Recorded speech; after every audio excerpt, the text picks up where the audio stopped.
Shut up and take my money!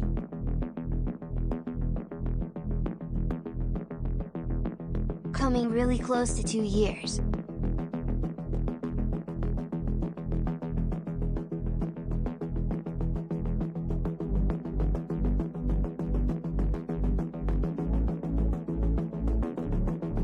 Shut up and take my money!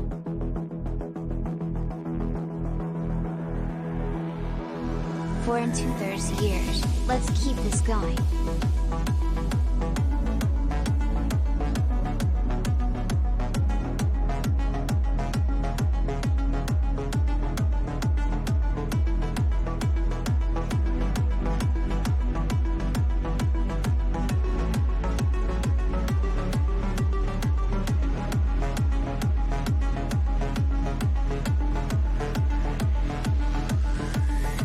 Shut up and take my money!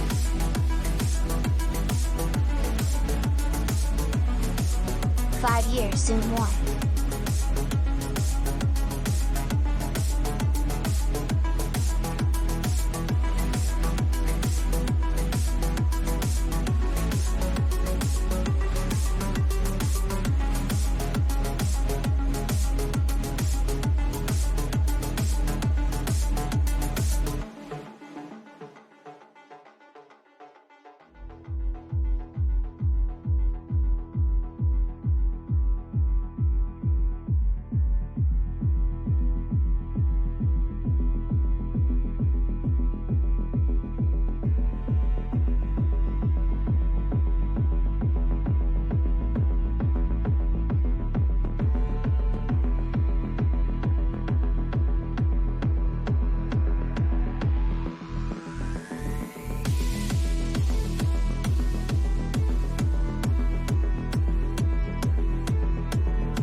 All right. Hello and welcome, everyone. So, today we are finally, I know it's a little late, getting to the box openings from the mini bit goal that we had that was absolutely demolished. Shut up and Also, take my money. as we've been taking care of things over the last couple days, thank you very much to everyone who donated for that once again. It was supremely fucking helpful with making everything go very smoothly.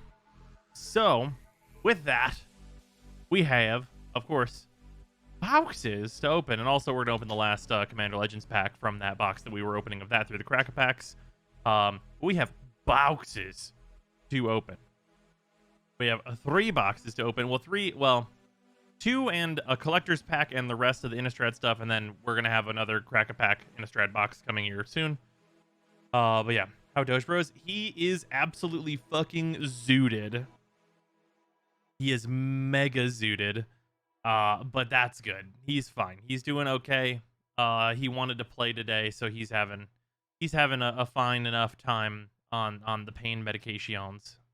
He sleep currently. Also, I would not be able to show him on stream anyway, because he is yeah, obviously he was open a couple days ago, so he has a big healing to do on the bottom of him, so being picked up is not really in the cards right now, except for very carefully whenever he needs like help.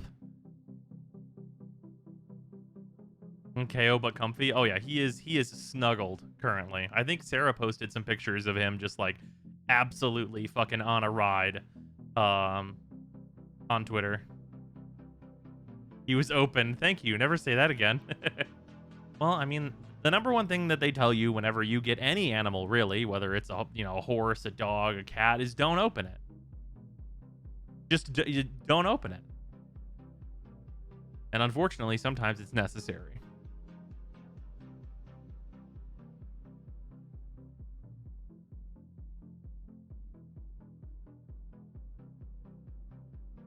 Generally, most animals should be kept closed, and people too. Also, you're absolutely right looking, and even before then too. As long as they remember to close them afterwards, even then, it's pretty rough. It's a pretty rough experience, even when closing happens. Can confirm, doggo, not a card pack. Yeah, card packs actually almost the opposite. Sometimes you should keep card packs closed. There are cases where you should do that, but most of the time, opening it is like also like a solid plan.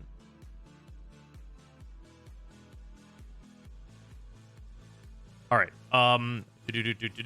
Real quick here. Randomly yesterday, even though I wasn't streaming, much appreciated. Disciple, thank you for the 36-month resub. If you happen to be hanging out, fucking much appreciated for the 3 years, dude. And then Ark, Exurian, Tachikoma, Lookin, and Into the Abyss. Thank you all for the subs and resubs. Much fucking appreciated. Lookin Tachi for fucking 56 months. Exurian just hit 2 years. Much appreciated, dude. And Ark for 20 fucking months. So what would happen if someone redeemed a Cracker Pack? Cracker Packs are currently on pause. So they cannot occur during the stream for, I mean, relatively obvious reasons, I think. And Tech, thank you for gifting a sub to read. Much appreciated. Tishan 010 gifted a tier 1 sub to Leeches.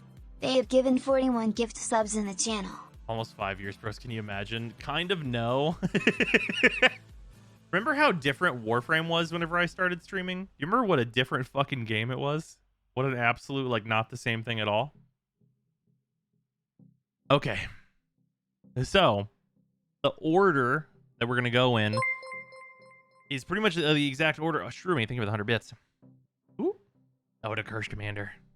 Oh, I only just saw the new official Curse Commander lens. She probably isn't the best Curse Commander, but she is the first commander with the word Curse on them, and kinda cool. Oh yeah, she's neat. But yeah, so also Aurelius, hey, nice. Welcome from Australia. Or welcome from America, I guess, on my side. You are from Australia.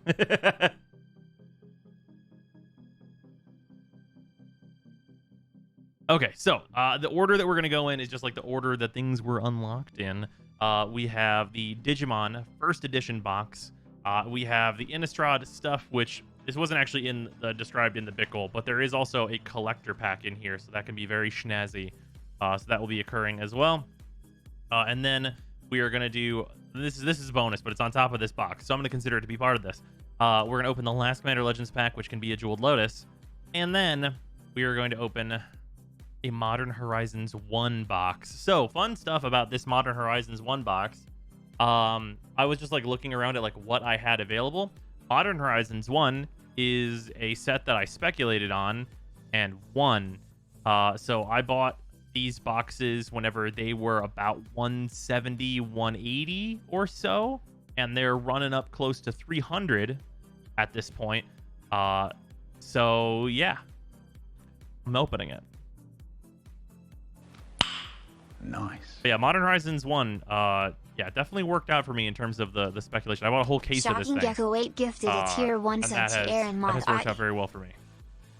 Also, Shocking, thank you for gifting out a sub, much appreciated. Gifting that to Mathai. It's a very good set. Oh yeah, this set is incredible. How is Dog? He's doing pretty good. He's zooted, like super crazy zooted, but he's doing good. But yeah, this will be last. Modern Horizons 1 is absolutely fucking incredible set. Notably, this is one of the sets before they started doing like collector's packs and stuff. So it is like, at this point, it might be one of the old guard going forward. Although, if you were to ask me, I'm a person that thinks that Commander Legends and Modern Horizons 2 are going to age like wine. So if I had money to invest in sets, just as a general thing that I would do, not investment advice, I would buy Commander Legends and Modern Horizons 2 if you were just going to sit on some boxes for a while and see where the price goes. Here, I'll put this to the side. Oh, also, you know, I should mention this other thing that's important. Chairzyme has changed. The other thing that I did today was this. Chairzyme has received a cosmetics and functionality upgrade.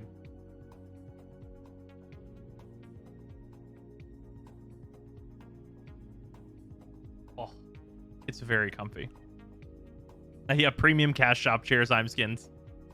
How it works. It is oh.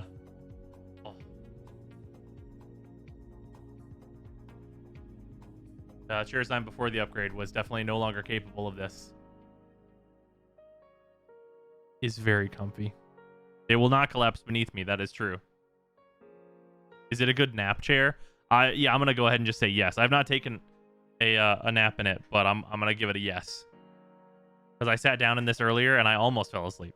I'm gonna have sleeping streams now. If I fall asleep on stream, I think that's just is that Secret Lab? It is the new Secret Lab chair.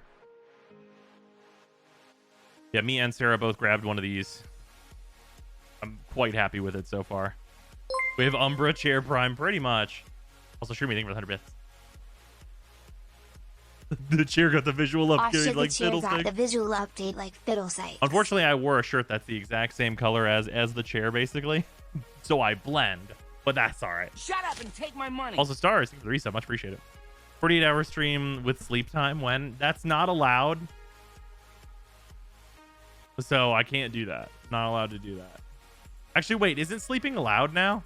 Isn't there like a fucking whole thing for that now? Maybe we can do that. A new bit goal.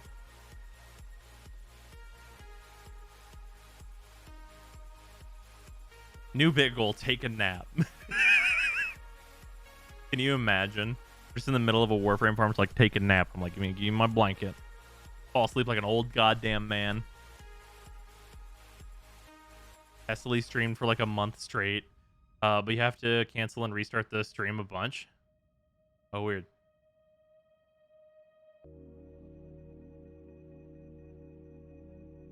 $20K channel points. That's too low. I'm getting paid to take a nap. That's value. Oh, yeah. That's the stonks. If there's anything that stonks, it's that. Well, you sleep so you can stream longer, right? Good timing on getting the chairs. Secret Lab just sent out an email last week. They're raising prices by 10% on all their products due to supply issues. Yeah, I saw that. Let's play Wukong. You can do 3-hour grinds while sleeping. You know, there's a few grinds that I could technically do that I would get banned for. And definitely be asleep on stream. Regardless, let us get started with the Digimons. Here, one sec, let's do a zoom. Boop, boop. Can I get more zoom than that? Apparently the answer is no. That's fine. I can hold the carts up. Where's my knife? Ow, whatever. We'll do this the old-fashioned way.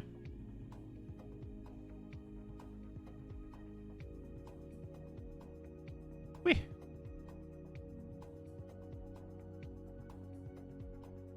They said first edition, don't open it. Damn.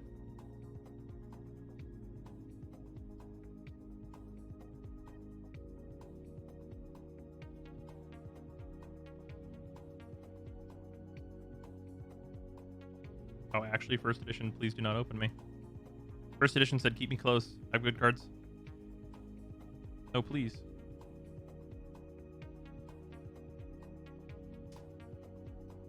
There we go. First edition out here fighting for its life.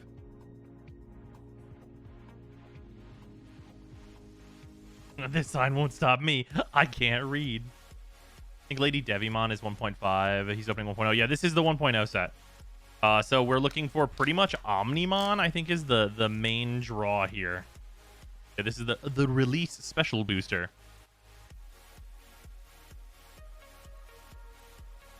There's a lot of classic Digimon in here.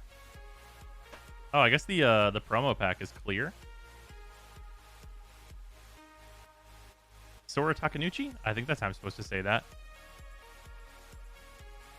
What the hell do you do? When one of your red Digimon attacks a player, you may suspend this tamer to give that Digimon plus 2,000 defense points for the turn. Huh.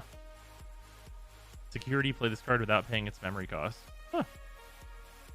Dang. She's not great. That's unfortunate.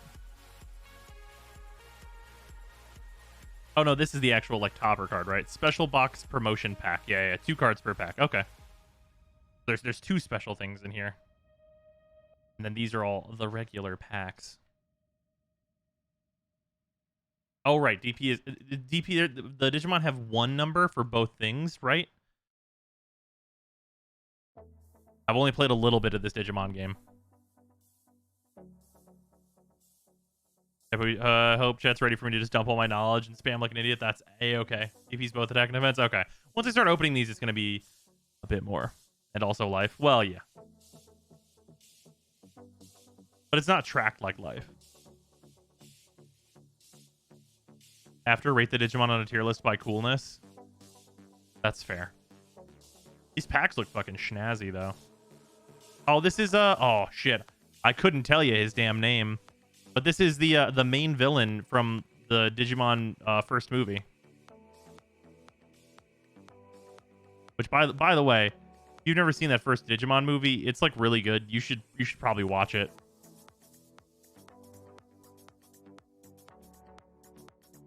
Diaboromon. Okay, there you go. That sounds absolutely right. Should play some of the Digimon games if there is some free time. In a world with free time, I would want to probably try and play Cyber Sleuth. Yeah, Digimon have some pretty fucking cool designs. I also really like the card look in this new. Oh man, these packs are they're corner packs. They did the nice little.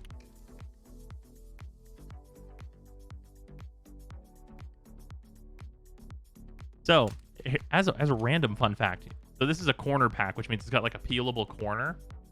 There's a trend in Magic the Gathering where the really high quality sets have that. So if you look at Ultimate Masters and Double Masters, both of them have corner packs. And that usually means that the set is worth a lot of money. Blast Fire. Repamon. I've never seen this Mon in my life. Yeah, these cards look snazzy. I've also never seen Chumon before. Where are my familiar faces? Golden Ripper. Wizardmon. I recognize Wizardmon. Fucking Armadillo. Yeah, okay. I like armadillos. This is very reminiscent of Sandshrew.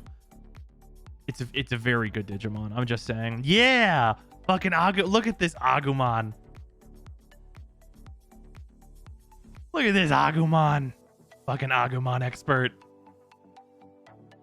Fair, we'll probably see a lot of literally Humons. Yeah, that's fair. Look at this fucking Agumon expert though. Graduation Agumon. What a fucking good time. I love that fucking thing. I'm putting that. I don't know which slot is the rare slot. Or actually how to tell which card is the rare. That's something I will have to figure out. Okay. It's marked by their name. Okay, so on the card right here, this little circle with a U in it, that's an uncommon. This is a common. The two rares are in the back. Okay, cool. Devimon. Oh yeah, I forgot the rares also have like this cool foiling. Mimi Tachikawa. So these have like you can see it in the light. They have like a gold like surrounding foiling, which is cool. Shut up and take my money. Puppetmon looks fucking dope. This definitely makes me want to collect Digimon cards now. That's fair. Is this a whole list of all the 1.0 cards? I think it is. Honestly, not a bad first pack. Puppetmon's a really good lockdown card. And then here's some of the mana tracking, which is we'll get another one of these. That's the other side, I'm sure, and I'll explain like how the mana system works. It's pretty fucking cool.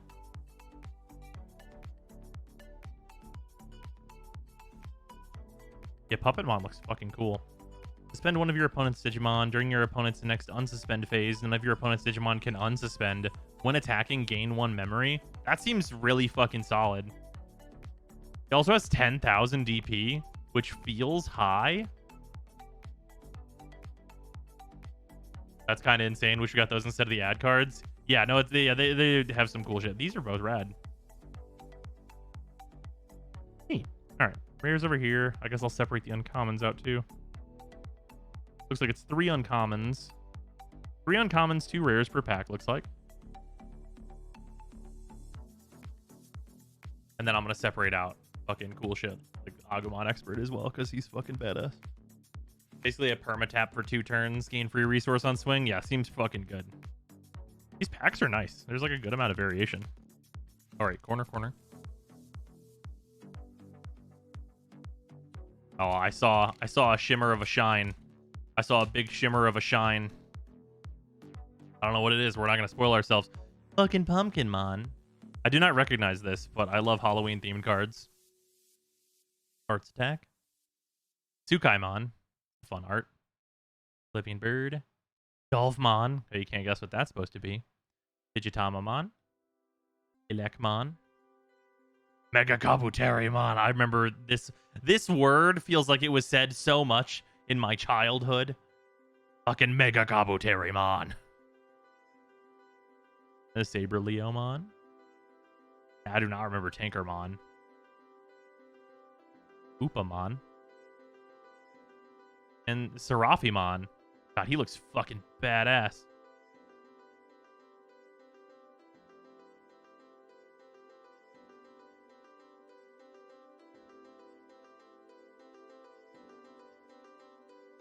Oh yeah, Seraphimon is dope. This fucking foiling is radical.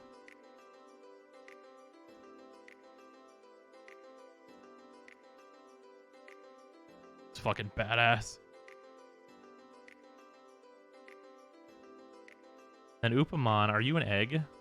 He is. So there's a mechanic in that this is a regular card. This is an egg card.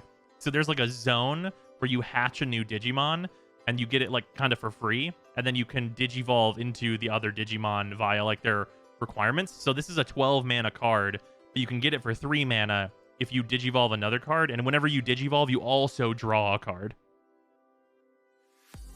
Which is pretty fucking radical.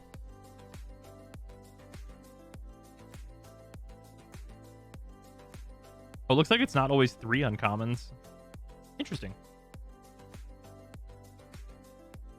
Oh, wait, no. Was Kabuterimon? Yeah, Kabuterimon. Mega Kabuterimon was also an uncommon, so it is always 3.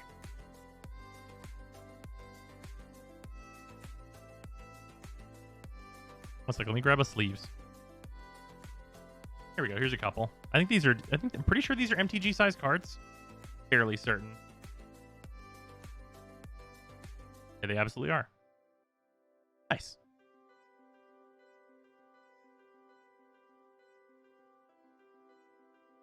TCG is very good in my opinion. Yeah, I really enjoyed the little bit that I played. Me and Sarah got the starter decks and tried them out a little bit. I had a good time. Oh, I can explain now. One second. Let me refocus the camera. Okay, so the way that mana works is you can see we have player 2 here and player 1 on this card. The 0 is in the middle. And basically, whenever you spend mana, you give it to your opponent. So it starts at 0. So essentially, you have 10 mana that you can spend when you're at 0. But the moment you give mana to your opponent, it is then their turn.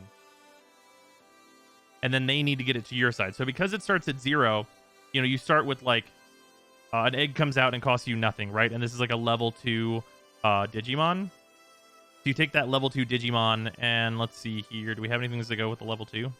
Oh, sure. We have Agumon Expert. This is 0 to Digivolve. So you take Agumon Expert and you Digivolve. Well, they have to be the right color, but you would Digivolve if it was, pretend it was a red one. You Digivolve this onto this one to level it up for nothing. You don't have to pass yet. So then this becomes a level 3 instead of being right? Or yes. This becomes level 3 instead of being the level 2 that it was. And then now because you have a 3, you can take. This one needs a 5. This one needs 4. There's like a lot of deck building that goes into which mons you can evolve into or digivolve into. Here you go. Say you have like Devilmon. Colors need to do a bunch of things. It's a very delicate resource management and trading game. Yeah, absolutely. So this one requires level 3, and you can spend 2, or you can just spend 6 just to get it. So if you spend 2, you like digivolve over this, and you draw a card every time you digivolve. So you draw 2 cards, and you digivolve this into Devimon, and then you would move a counter to your opponent's 2 because you spent 2 mana to get there and to get this card. Then your opponent would get that 2 mana. They can spend 2 and bring it to 0 and still not give the turn to you. So then they can spend, like, say they do kind of the same thing. They digivolve twice, and then they just decide that they're just gonna, you give them 2 mana. This is a 12 mana card. They can just dump this onto the board. Like, turn fucking 1, they can just be like, Seraphimon, can you deal with it or no? You have 10 mana to deal with it, but can you? Like, that is absolutely 100% a thing that you can do. Is you can just dump it. Just be like, I slap a big boy, a huge boy onto the field. Do you have a solution to my big problem? But you've given the opponent 10 or more mana to do that with you with. Because they can just like hit you back with, okay, well you have 2, they can hit you back with literally Seraphimon and bring them right back to 2, so you still don't have like the huge mana advantage. Your opponent has all the mana they're ever gonna need. Or also dump another big boy, since you have technically 20 memory to work with, which is enough for any mon. Yeah, exactly. Just seems like goofy, but in the best way. Just ping pong bullshit back and forth. Yeah, like you and your opponent can absolutely just fucking slam large lads just onto the, just fucking. And also, interestingly, if you have nothing to play, if you run out of resources by just slamming large lads and not digivolving, because when you digivolve, you draw cards, so you get more resources by using the digivolve system. If you're just like slamming large lads, you're going to run out of cards if your opponent can deal with it. Starving your opponent for memory is also a very valid strat to leave them at 1 every time, provided they don't have a tamer that sets them to any amounts. Yeah, and then also, you can't just pass, or rather... Yeah, you can't just pass if you have a card you can play. However, if you have no cards that you can play, you pass and automatically set your opponent to 3. Mimi's a good example. Oh, does she sets you to 3 if you're not... Yeah. Start of your turn. If you have 2 or less memory, set your memory to 3. What a great effect. You're always going to have at least 3 mana to spend without passing the turn. Because the important thing is, like, it also matters for attacks and stuff. Like, whenever your opponent just dumps Seraphimon onto the board, they can't swing with him. They don't just get to immediately start fucking hitting your ass, because it's your turn now. Oh, you can pass at any time, but you just don't want to? Okay. All right, I didn't realize you could pass at any time. I thought you had to play if you had something. Yeah, for Seraphimon, like, you can dump him, but you're not going to get to swing. But if you were to pay 3, which is his Digivolve cost, and you had Mimi, right? So you're at least 3 at the beginning of your turn. You Digivolve into Seraphimon, and now Seraphimon is coming for your ass. There's a whole strategy to it. I think the game's really cool in terms of like how things are set up. I think it's like really interesting from a design perspective.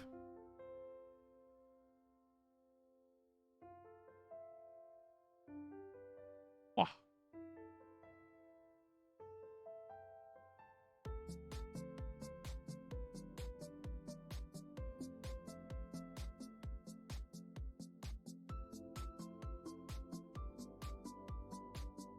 Focus.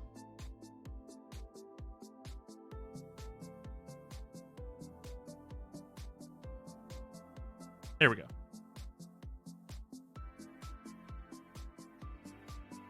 Sounds like fusion cards, but without a lot of the waiting. Those two are really good. Sought after memory tamers in here. Hope you pull them both or at least one. Nice. Well, I mean, I have at least one. I have Mimi. Is Mimi not like a sought after card? Because I mean, having 3 memory every turn does sound nice.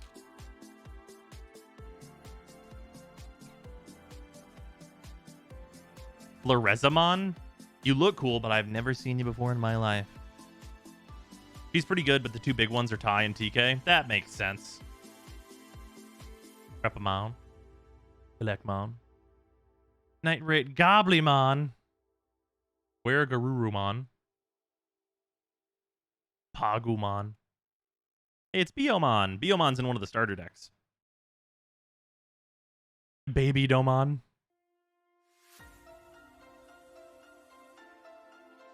Boltmon looks fucking cool.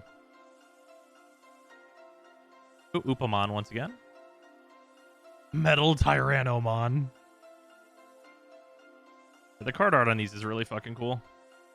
Looks like you get a player 1 or player 2 card in every pack. We got double Upamon.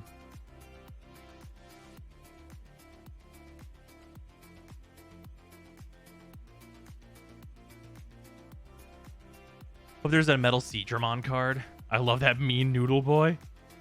Maybe? I do not know. Werguru is a really good common. He can let you do some disgusting shit in certain decks.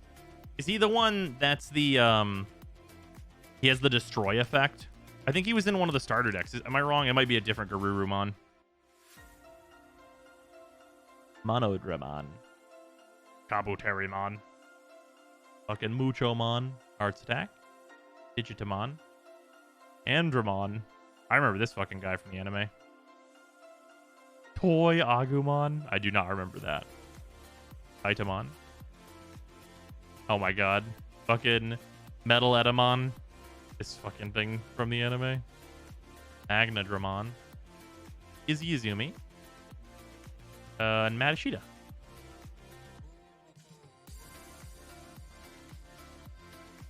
Wham. Got 2 tamers. I guess all the tamers are probably rares. So they all have the foiling. I would imagine.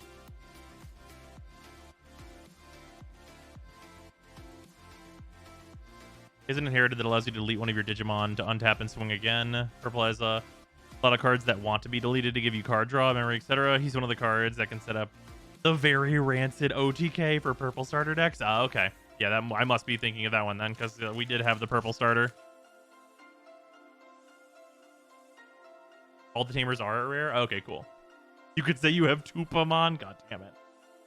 Oh, here, hey, he's on the pack, so he must be in it, right? Omnimon. Omnimon is like the money card of this set, as far as I know.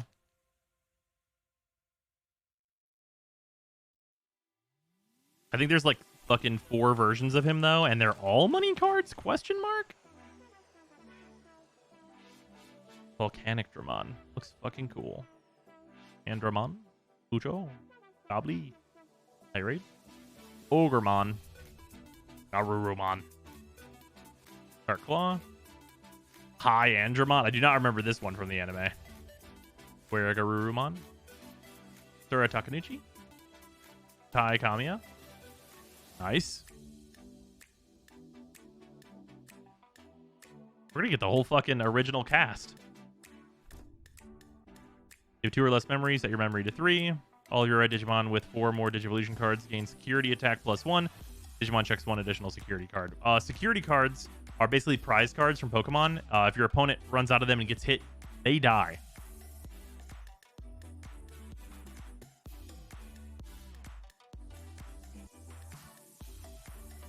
Battle of Omni has 4 versions of him. Okay. Do the colors have identity like MTG or just for flavor? I'm not sure if they have like card identity, but they definitely do different things based on like the starter decks that I play. They have some pretty different stylistical things that they do. Metal Greymon. Comic Ray. Heelmon? That's what this guy was always called? Fucking Numemon. These fucking dudes. Gorillamon. Great Tornado. A Kokatorimon. Just Peter. Hey, Peter. Look at Tapirmon. Why is Tapirmon so fucking adorable? Steelmon. Metal Tyrannomon. A War Greymon. Fucking dope. I didn't even realize Metal Tyrannomon was a rare. Yeah, War Greymon, though. You always love to fucking see it.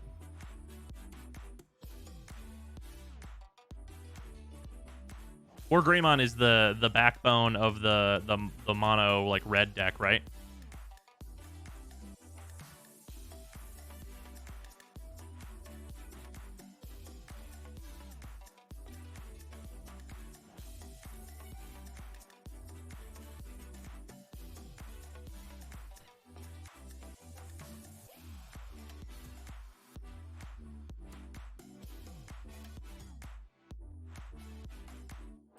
Oh, I apparently moved a booster over here at some point or another. I wonder if I'm going to get perfectly even amounts of player 1, player 2. Backbone or finisher? I guess that's a fair point there. I guess once you're up that high in like Digivolution, you're probably looking to close the game out. How much HP do you have in Digimon? The cards can have 11,000 power. So they use a prize card system. So I believe it's 5. You get 5 like face down card, not like this. You get 5 face down cards. And whenever your opponent hits you, they check them and they do stuff. Whenever you're out and you get hit, you die. So the amount of attack they have is really just for Digimon fighting other Digimon. Boring Storm. Monodramon. Station. Guardramon. Gobblemon. Spiral Sword. Tsukaimon. Metal Greymon. This fucking guy. Alright, Woodmon. Garurumon. A different art of Garurumon. Flower Cannon. This is a rare. And Gallantmon. Look at this fucking Chad. Look at this absolute fucking bro.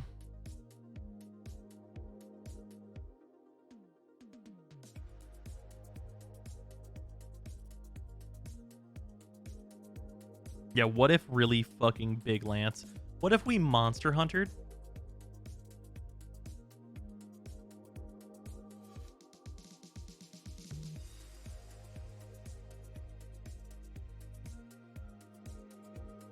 I could see Metal Greymon being the backbone of a mono red deck, seeing its ability. Yeah, that's fair.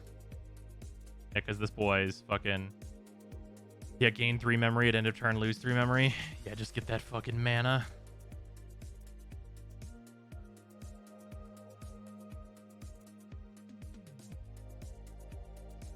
Garurumon. Gilmon. Oblivion Bird. Fucking Mushroomon. Piximon. Onzimon. Spiral Sword. Fighter Shooter. Groundramon. Monmon. Alright. I believe it. Kakumon. And Carrie. I think we're getting close to the whole cast. I think we're missing 2 people.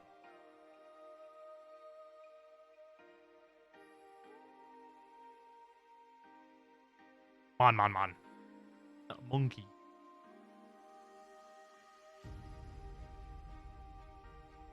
Missing Joe and TK. Is that it? Was I forgetting anybody?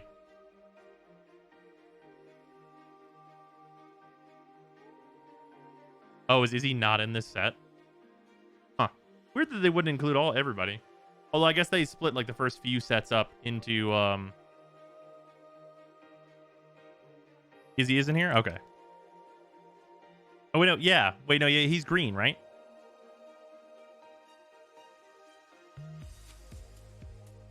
Hell yeah.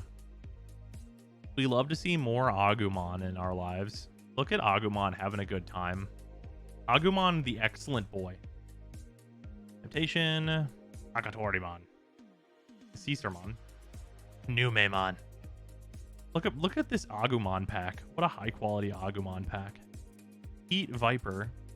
Growlmon. Just fucking Greymon. Just Greymon hanging out.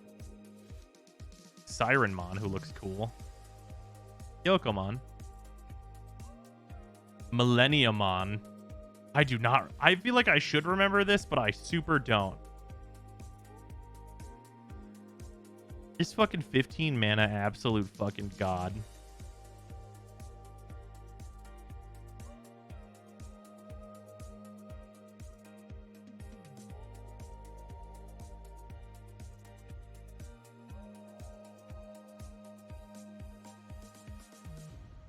He was the last boss of the original series.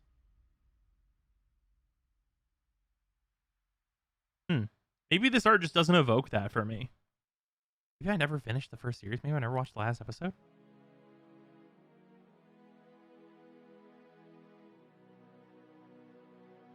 It's possible. Yokomon, egg rare. Whoop.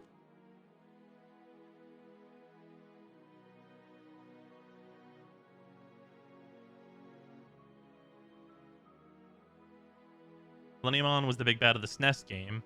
It was the thing responsible for the events of Adventure 2. And that is the Digimon deep lore if I fucking have ever heard any. Imagine the boss of the SNES game being the cause of a show.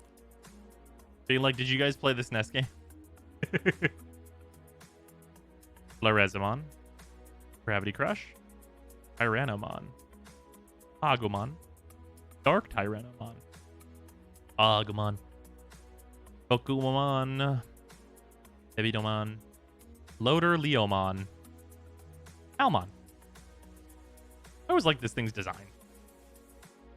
Fucking cool ass plant. Skull Greymon. Fucking badass. And Hupimon. Fucking Skull Greymon.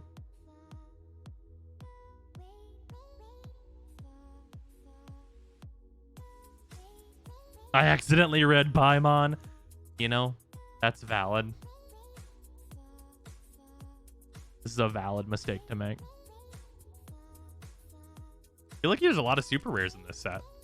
How many super rares do you get for like per box? Because I feel like we have like 4 already.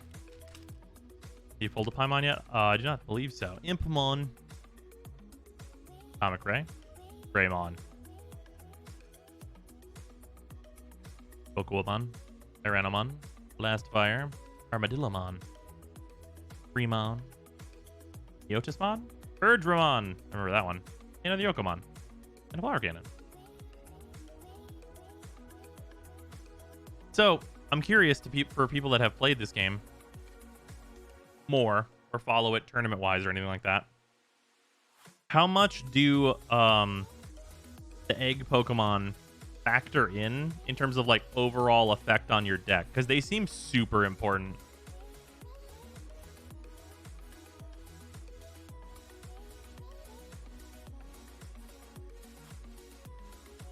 I remember for Digimon is the absolute banger of an intro. Yeah, you're right, and you should say it. Fucking Transformations theme song, which is the best one out of like any of those old shows. They said, hey, we need like a 30-second hook, and he was like, okay. Look in Vegemon. Nuclear Laser. Just fucking name a card that. Hagurumon. Furimon. Bilemon. Vinova Blast. Piximon. Chirinmon. Arurumon. Metal Greymon. Infinity Cannon. God, the names on these fucking things. And Chimeramon. What a fucking badass card. You delete one of your other Digimon to delete one of your opponent's level 5 or lower Digimon. That seems pretty good.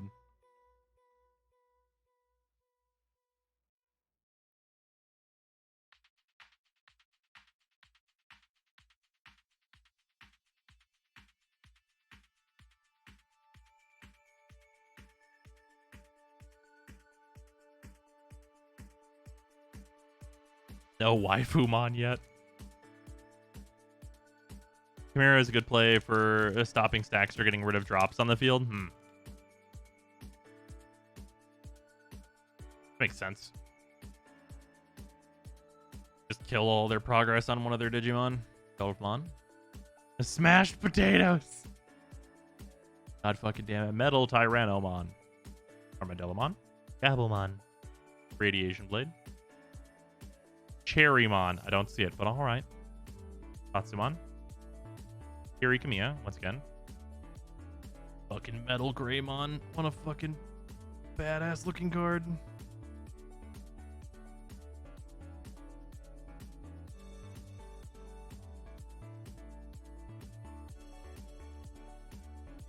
Fucking badass.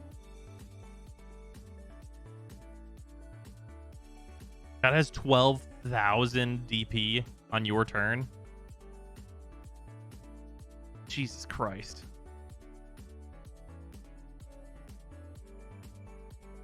Yeah, I do know about cherry trees, absolutely. No, only 9k? But your turn. Wait, what is it? Oh, it's the inherited effect. Sorry. I forgot there were inherited effects. Basically, if you digivolve something on top of this, it gets 3,000 extra attack.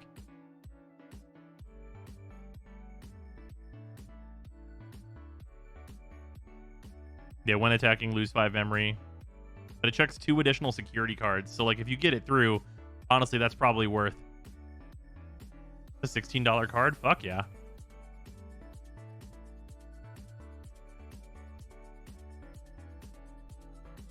Radical. That'll work, Raymond. Better look sick to cover this art. Yeah. Cover this card?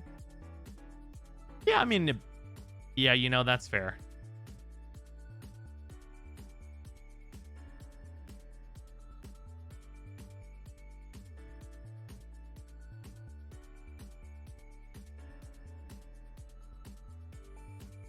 I mean, I think I'd be okay with it this way. Like, just War Greymon. Arts, both the arts are really good. God, this fucking War Greymon, if you digivolve it on top of this one, would have fucking 14,000 DP. Jesus Christ. Also needs help from a tamer from BT4 Great Legends to help mitigate the memory loss. Do they make it so you give your opponent less memory or something?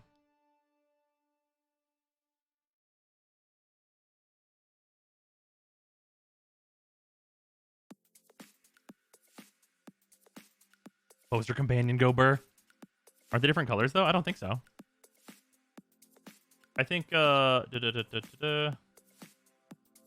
think Metal War, or rather War Greymon, is he generic? He's red, right? Oh, he's wait, this is War Greymon is a black card? Why? He's not in red? Or is there a different version of War Greymon that's in red? Because I'm pretty sure the starter deck had a War Greymon that was red. Oh, there are many War Greymons? Okay. I guess, was there a black starter deck? Or no?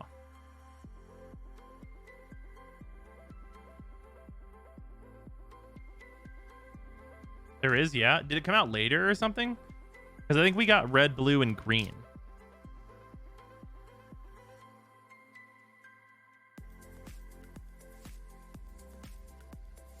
They were all at the same time? Huh. Gardermon. Ogremon. Blade of the True. Gabumon. Dark Tyrannomon. Dimension Scissor. Volcanic Dramon. Cherrymon. Kurisarimon. River of Power. Hey, there's TK. Nice. We're only 1 away now, yeah? Set your memory to 3. Seems pretty fucking good to me. and Infirmon. This is the earlier form of the movie boss monster, right? I think so. Damn, the child. Bro, Death's Gambit is getting DLC. I have seen that. I've been considering whether or not I want to jump back into Death's Gambit because it's been ages.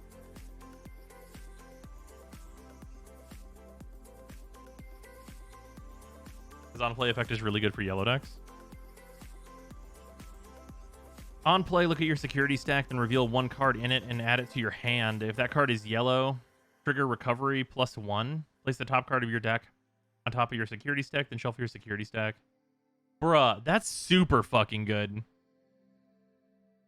You get to look at 6 cards and pick one to add into your hand and then put another card from the top back into fucking security. That seems great.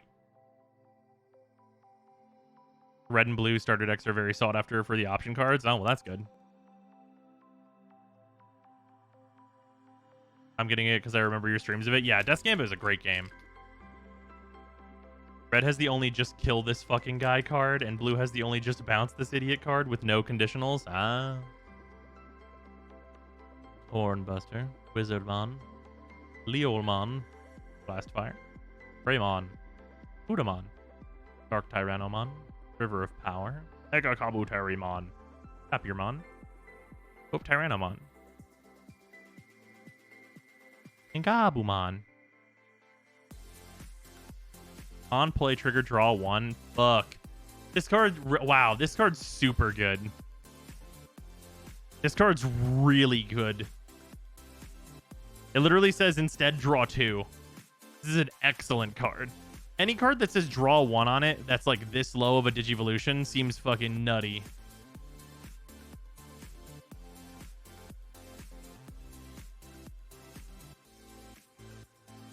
Yeah, this Gabumon seems fucking good. It's only if you play him through. Evolving does not count as a play. Oh, okay. Even still. You're 2 mana. Play him for 3. Get the draw. Get another Mon out there. That seems pretty good. They're separate effects. Otherwise, that would be bollocks. Yeah, well, fair enough. That explains why I thought it was.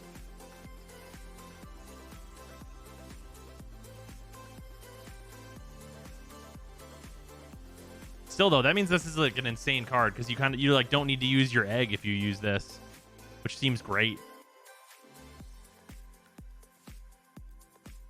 I play the small greedy friend. It lets me draw 1 card. I'm gonna fill this trash can up.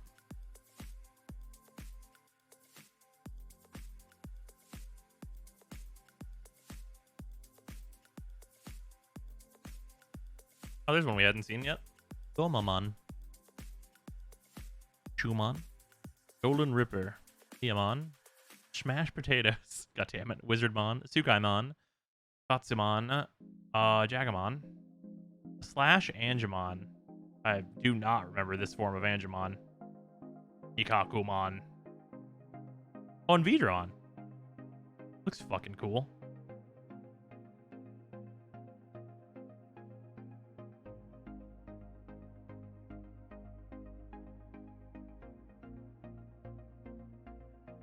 That's another secret rare, goddamn. Hell yeah. You love to fucking see it.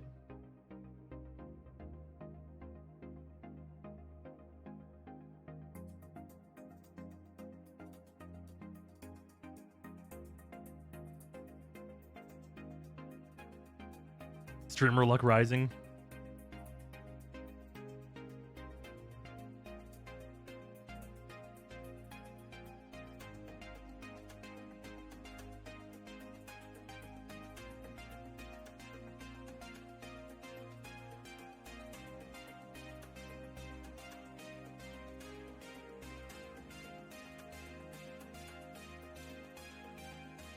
That's also the alternate art. What the shit? Hell yeah. Is it worth anything? Shit, what did I miss? We were working on the Digimon box, Farah. Heat Viper. We've not seen any waifus yet, so don't worry. You haven't missed any. Andromon. The Tsukaimon. Kabuterimon. Ogremon. Atomic Ray. Anything worth? Yeah. Time streamer luck. What else? I missed Digimon. We're not done with Digimon yet. Okatorimon. Boltmon. Leomon. Darkness Claw, Trump Sword, and Matt. We have another Matt. Although, I think somebody was saying Matt's one of the really good ones, right?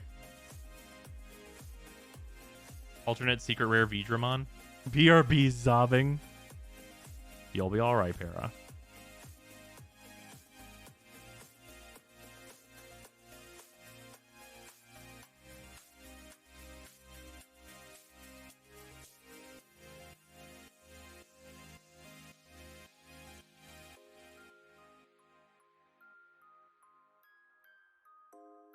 Basic bitch Vidramon or UE Force?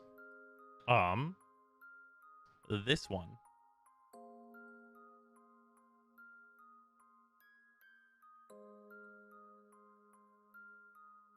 Blue Mat's a good tamer, sets you to 3 memory, trashes Digi-Evolution cards, which is one of Blue's shticks.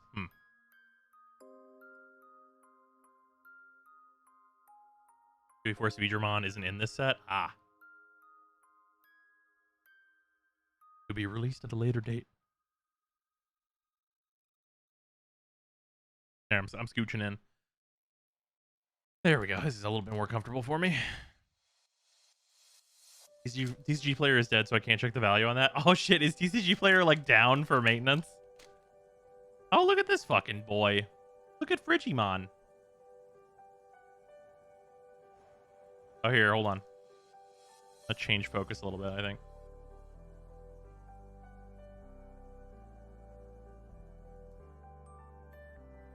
Here we go.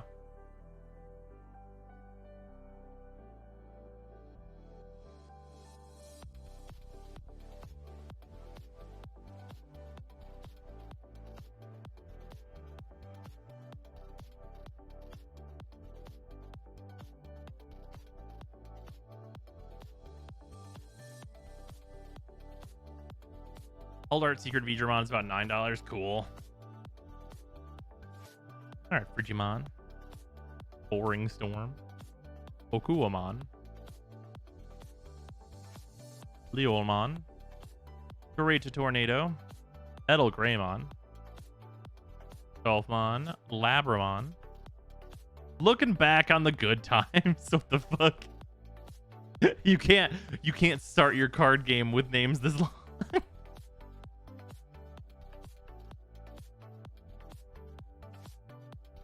Palmon, Izzy, once again, and Machine Dramon,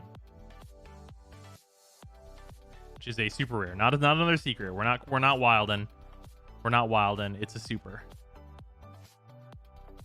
I feel like 3 secret rares in a box is the part where I go, hey, wait a minute.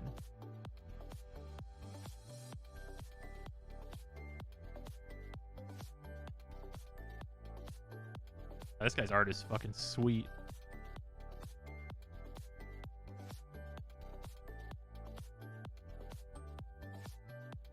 Gingermon's are really damn good on play to just bamf a level 6. On play, trigger D Digivolve 2 on 2 of your opponent's Digimon. Trash up to 2 cards from the top of one of your opponent's Digimon. If it has no Digivolution cards or becomes a level 3 Digimon, can't trash any more cards. Oh, so it still lets you do it. They don't have to have. Oh, that's good. So they don't have to have 2 in order for you to get the effect. You can still get D Digivolve 1. That's super solid. They Digivolve way up and you're like, goodbye. Goodbye.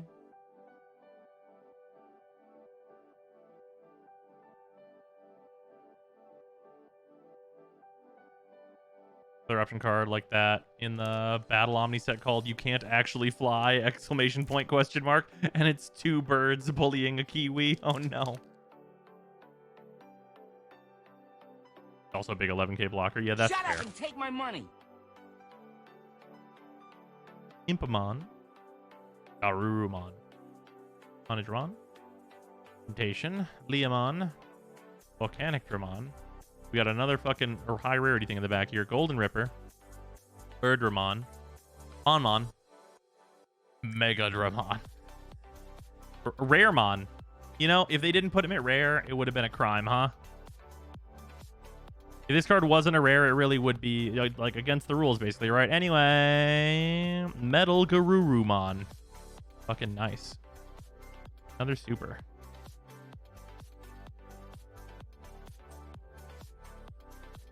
The big Doge.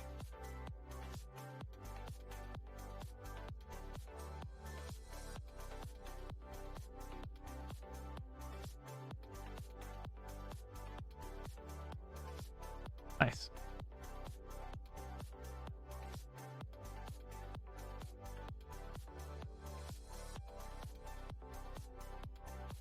After this, we're opening sets where I know a lot of things about them, as opposed to not.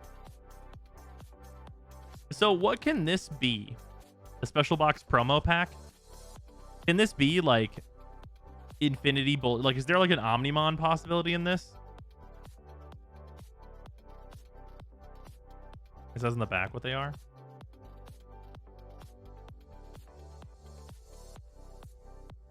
Oh, so it's like alternate arts of Garurumon, Weregarurumon, Agumon, Greymon, Vidramon, Zero, and Tai. Okay, and there's 2 cards in the set. Okay, so you get... I guess maybe you can get dupes, but you get 2 of the 6? They are different cards? Okay. Interesting.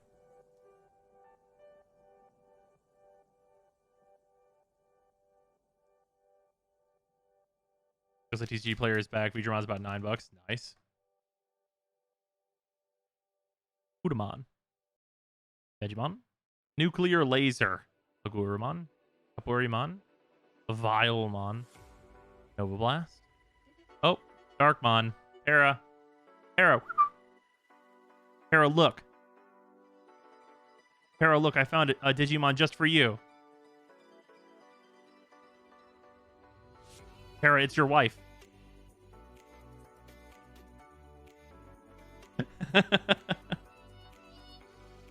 Unfortunately, I'm right, or unfortunately, I'm not. I only have a single Digi-waifu. Oh, okay. Breaktramon. Gurnmon. Cerberusmon. Raremon. Once again. Mastimon? I do not know if I want to look that up.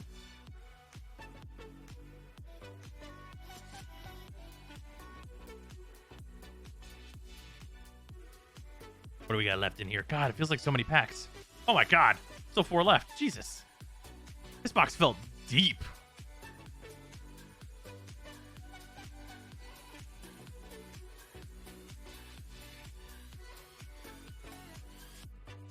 Era whistles, bros. I'm 2021. Hey, I mean, sometimes you gotta get Para's attention. Astamon's really good. Sadly, not in this set. It's music to Para's ears that she's very good. She has energy gauntlets, and her super ability is straight up deleting your Digicore data. That sounds badass. Tyrannomon, Pagumon, Numemon. Numemon. This art for Numemon is so fun for me. Look at him. Look at him having a fucking time. Grillamon, Muchamon, Metal Greymon, Fremon, Hyandramon, Metal Etamon, the Shield of the Just, and Mistymon.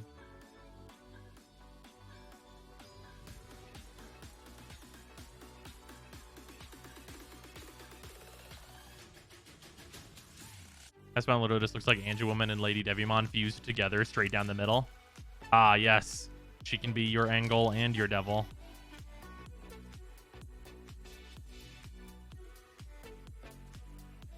Leomon. Hanzemon. Pixie. Horn. Metal Tyrannomon. Fucking badass. Goyagumon. Mushroomon.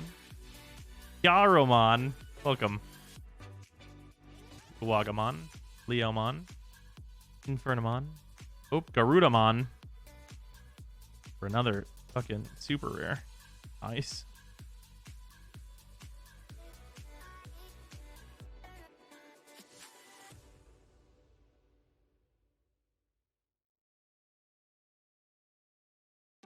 Bird is a good super rare. Hell yeah. It feels like you get like a lot of nice foils in this, especially compared to something like Pokemon. Like in the Pokemon packs we opened, like most of them are like mega boring. And then there's like a couple of like cool hits, like their rainbow foils and stuff. In this, it feels like the really nice foilings like these are way more often, which I like.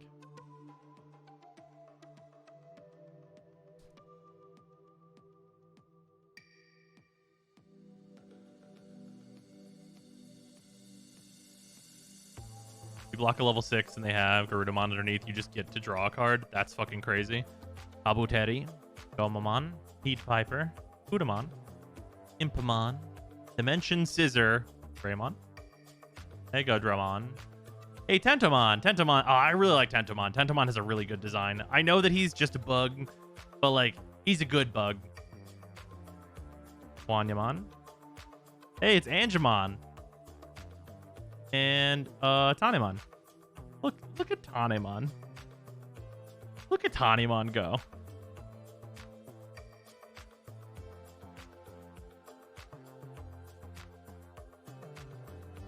Yeah, Tentomon's a good bug.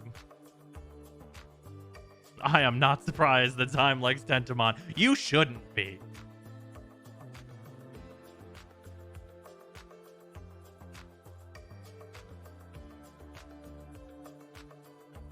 Are you surprised that I like Armadillomon? Shouldn't be. Once again, you shouldn't be. Caesarmon. Blade of the True. Last pack. Leomon. Okuamon. You look fucking cool. Garurumon. Frigimon. Smash Potatoes. Loader Leomon. Back for Revenge. Devidramon. The Symphony number 1 Polyphony. And Terror's Cluster, which are 2 rares that are ability cards. Symphony number 1 Polyphony? The fuck do you do? One of your opponent's Digimon gets minus 7,000 DP for the turn? Huh. Bro's out here standing the good rounds. It's true.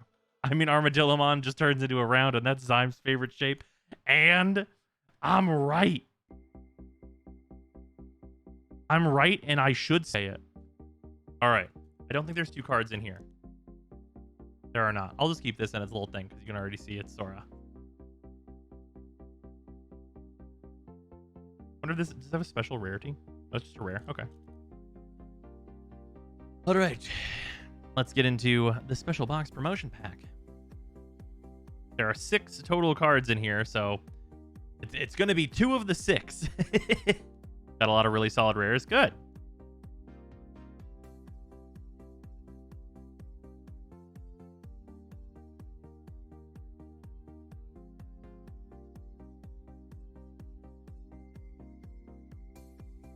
Trying to be very careful.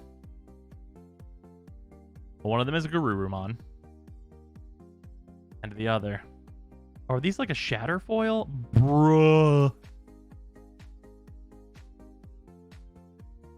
It's like a liquid foil. Bruh.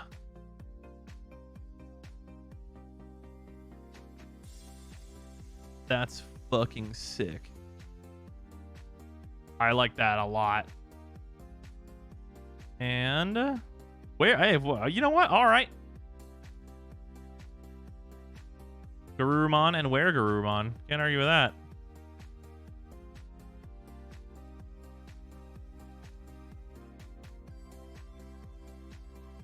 Yeah, yo, that's actually fucking super sick.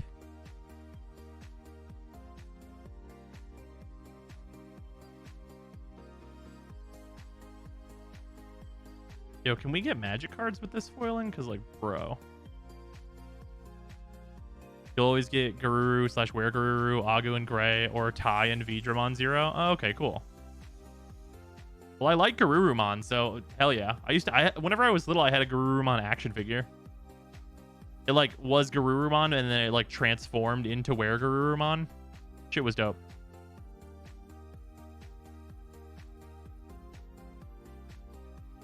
This foil and the rainbow Pokemon foiling. You know, for the rainbow foiling, I actually don't know if I would like that in Magic. Also, one second, I need to get more sleeves.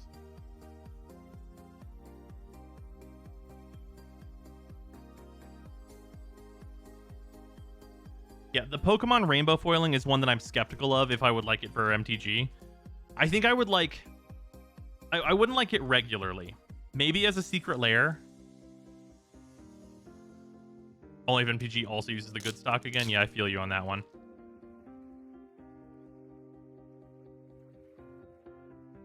Hey, we get to use these sleeves I accidentally got, which are the clear katanas, which are very high quality, but I don't use clear sleeves. I thought that they were the white ones, and they are not.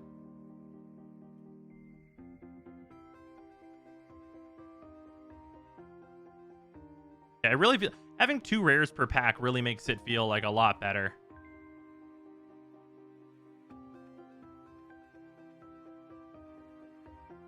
And I mean, I would argue that we got the boys. I mean, we got like a super rare Weregarurumon, and or Metal Garurumon and War Greymon, and those feel like the big poster boys most of the time. Also, Seraphimon looks fucking sweet. I feel like we did good.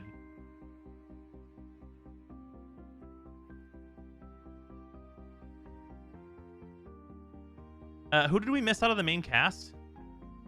We only missed one character, right? I think we got everybody. We got TK near the end there. Hold on.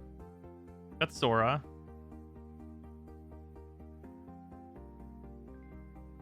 Just Joe? Okay. Yeah, Sora, Izzy, Matt, TK. Sorry. Hi. I got another Sora. Another Izzy. Another Matt.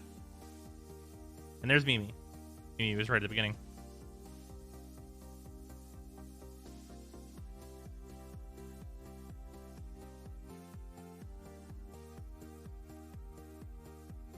Oh, we got 2 different versions of Matt, too. Oh, yeah. The blue Matt is the really good one, yeah?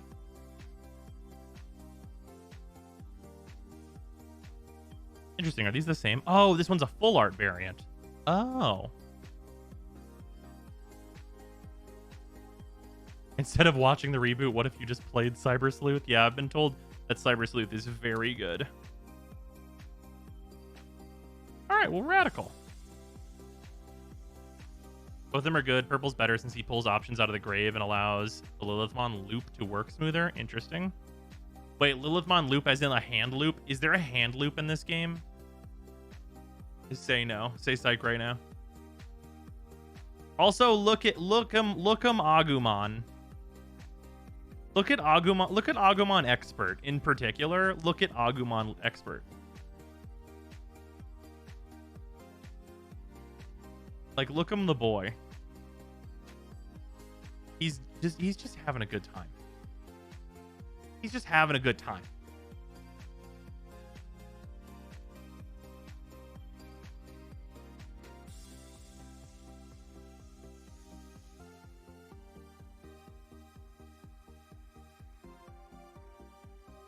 Cyber Sleuth's fun. I think Hacker's Memory is the better of the 2 CS games, though. Getting his degree, yeah.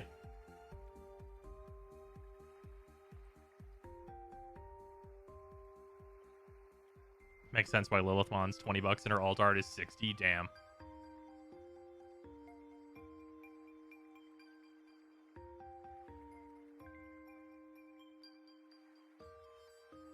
All right. That was fun. Good time. All right. Next up, we have. Not this one. No, this is in a little bit. This is going to be between. All right. We have the rest of this set booster. We are going to be opening more Midnight Hunt. Cards that I'm in particular looking for. Meat Hook Massacre is a big one. And then there are actually some commons and uncommons in this set that I want. Like, completely unironically. Like, there are some commons and uncommons in this set that I want. Quite a bit, actually. And then, like, a good number of rares, too. But, yeah. The main mythic that I'm looking for is Meat Hook Massacre. I think that card is gonna see like infinity play in like a lot of form. Like that card's fucking insane and crazy. Like it's like stupid pushed. Like it actually doesn't make much sense like how broken it is for like a lot of decks, and especially at a casual level. It's a card that you could like reasonably. It's a blood artist that optionally. By the way, it's an artifact. So it's a. What you want to know? Sorry, it's an enchantment. It's an enchantment that is a blood artist, and then optionally a fucking board wipe.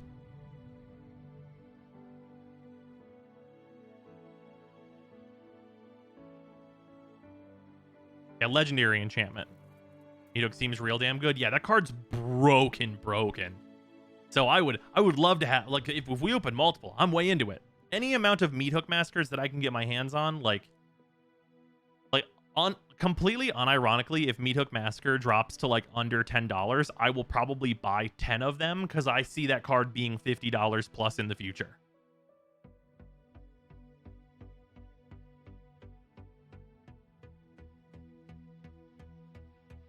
Like complete, like free of irony entirely. Excuse me, what? Yeah, it's that good. That card is that good.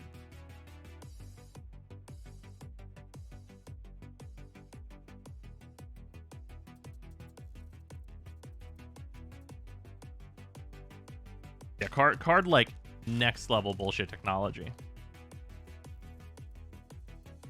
Meathook in 1, let's go. We can hope and dream. Card. Also, these beautiful lands in this set. Oh my fucking god. Look at it. I love the islands so much.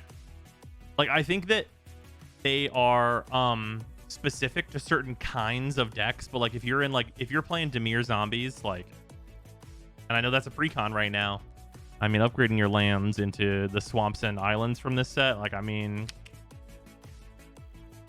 they're just so pretty.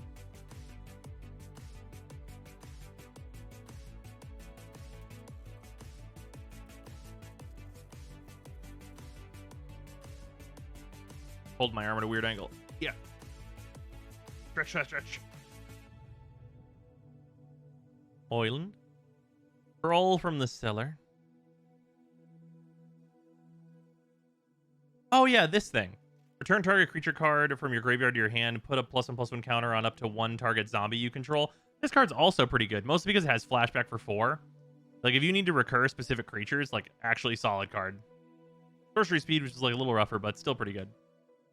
Goblin zombie. Great limited card of note. Siege zombie. Light of the old ways. Borrowed time. Loyal Griff. Toolcraft trainer. Here's one of the style cards. Looks fucking sweet. Covenant Vigilance. Harvest Tried Infiltrator. This is a Daybound to Nightbound card. Also looks sweet for the werewolves. And then we have a Curse of Silence, which is this is a very interesting card. It's enchant player. As Curse of Silence enters the battlefield, you choose a card name. Spells with the chosen name. Enchanted player cast costs 2 more to cast. Whenever enchanted player casts a spell with the chosen name, may sacrifice Curse of Silence if you do draw a card. So this one's interesting. This one is basically you can do a lot of weird stuff with this card. I think that it might see some play in like a CEDH setting with people naming ad nauseum, because like that's like the fucking card right now. Or even doing stuff like naming Thassa's Oracle or things like that. I named Dragon's Approach. That would be very annoying. Yeah, you could definitely do that. But like there's some interesting things you can do with this card. Naming people's commanders is probably gonna I name Island. You do not cast land cards, but I understand where you're coming from. But yeah, like naming someone's commander and making their commander cost 2 more, like that's like, you know, pretty good. Brawl from Under the Cellar. Hey, look at that. It's that card I said was pretty good, but in foil this time. And it's a bat.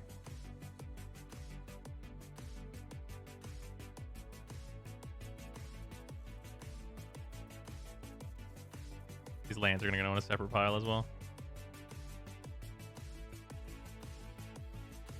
Uncommons.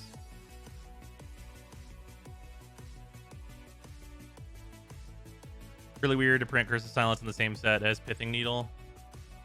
I mean, I think so I agree and disagree. I think that Curse of Silence was printed more so as a like potential commander card for people to run. That looks sweet. Fucking Plains. Looks great. Geist Wave. Devious Cover Up. Crossroads Candle Guide, Ritual Guardian.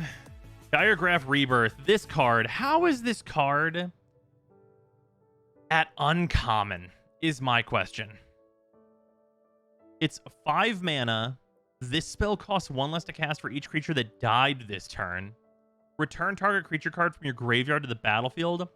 Flashback for 7. But like, this card's so nutty. Like, imagine you're like, you play Damnation and you kill 5 things, which is not, the bar is so low, and then you pay 4 and get your 2 biggest, baddest motherfuckers out of your graveyard. And then you're just in like such a demanding, it's so, like, this is such a pushed uncommon. It's so good. Remember correctly, the discount effect on Dagger of Rebirth works with the flashback? It absolutely does. Absolutely. You can cast it for 2 and then flash it back for 2 if enough things have died. It's fucking good. Like, mega stonks. Really good card. Absolutely excellent. I think it's already seeing a ton of play in Standard. Like, there's a Reanimator list basically entirely built around this already. Excellent card. Just great. Cast a free spell for playing a board wipe for a free graveyard summon. Pretty much. I mean, hey, if you're in black, green, white, you can play the new white board wipe. That's 2 white. And then if 6 creatures are on the board, it only costs that 2 white instead of 8. And then you just, 6 mana, kill all your stuff, get my 2 best creatures out of the fucking graveyard. Just excellent. Excellent. Another fucking pushed uncommon. Why is it like this? 6 mana for a 6/6 Dreadhound. When it enters the battlefield, mill 3 cards. Okay. Whenever a creature dies or a creature card is put into a graveyard from a library, each opponent loses 1 life. I think this card is 8 cents right now, so it's not expensive. But there's a lot of decks that can really fuck some people up with this. Like, that is a lot of, this card says if you mill 40 creatures, your opponents die in Commander. Yeah, it's Blood Artist, but also for mill. Like, you don't gain the life. You don't have the life gain, which is like, it's not quite as good as Blood Artist's effect for the die trigger. Yeah, also, yeah, Sir Conrad, your dog's here. Excuse me, sir, if you could come down to Innistrad and pick up your dog. Sir Conrad, paging Sir Conrad. I'm a win condition as an uncommon. Right, exactly. Goes directly into Sir Conrad. Goes into any deck where you want to self-mill yourself for reanimation or anything like that. I actually have already built a deck that includes this card, which is Zoni a self-mill, which is an Undergrowth deck. I know I have not played it yet, but this card's going to be gross in that deck. I already just know. And it does both the things that deck wants to do. It's like it mills you, and then also it's like a good reanimation target because it's big, and then also it like gives you a good reward for filling your grave. What a fucking excellent card. Just sweet. We have a Daybound Nightbound card here. The werewolf. There he is. Werewolves in this set, outside of like the rares and mythics, pretty underwhelming. Vigilance with Disturb though. Flying Vigilance. Ecstatic Awakener. Oh yeah, what do you do on your flip side, Ecstatic? I don't remember. Oh yeah, you just become a 4/4. Not high on that card. It happens. We have Curse of Leeches for our rare. Enchant player, as this permanent transforms into Curse of Leeches, attach it to a player. At the beginning of enchanted player's upkeep, they lose 1 life and you gain 1 life. Daybound and then Nightbound. I don't remember what it is. Oh, it's Leeching Lurker. It's the 4/4 lifelinker. Yeah, so this one's interesting because it's like it's a curse during the day and then it comes out whenever it's night. I believe it's yeah, because it doesn't change zones. It does have it does lose summoning sickness while it's a curse, and then this would be able to swing immediately. So there's that. It's kind of interesting for that. I do think this is 1 mana too high. Like this is probably 1 mana too expensive to see a lot of play, but it's a consideration. Like if you're in like a deck that has like big benefits for gaining 1 life, like if you're on like life gain triggers deck, there's some stuff here. It's reasonable. It's doable.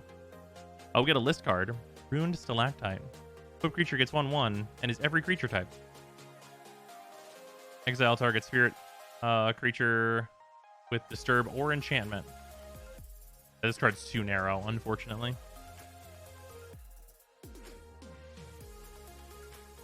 I'll put list cards into the rare slot. Yeah, this set, there's a lot of good stuff in here. New Curse Commander likes it. Oh, absolutely. Not sold on the Daybound Nightbound mechanic. Yeah, I think my biggest issue with the Daybound Nightbound mechanic is that I think that it should not be able to change from day to night if there are no Daybound or Nightbound cards on the field.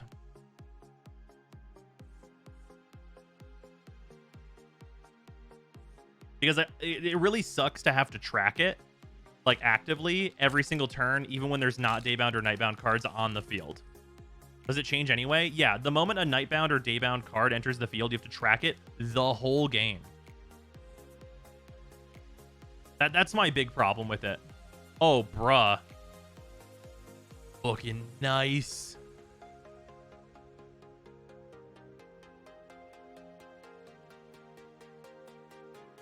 What's not like Monarch? Fuck. I mean, Monarch sticks around. I mean, if you kill the player, it doesn't, but still. That does kind of suck. Didn't think of that. Yeah, in digital, it's fine. I mean, yeah, in digital, it's fine, sure. But, like, the digital clients are not good, so I feel like that the benefit is not really there. This foil planes looks fucking immaculate. Seems like a digital thing that doesn't translate well into print. I mean, it's not that it doesn't translate well, because it's not hard to track. It's just that it's annoying.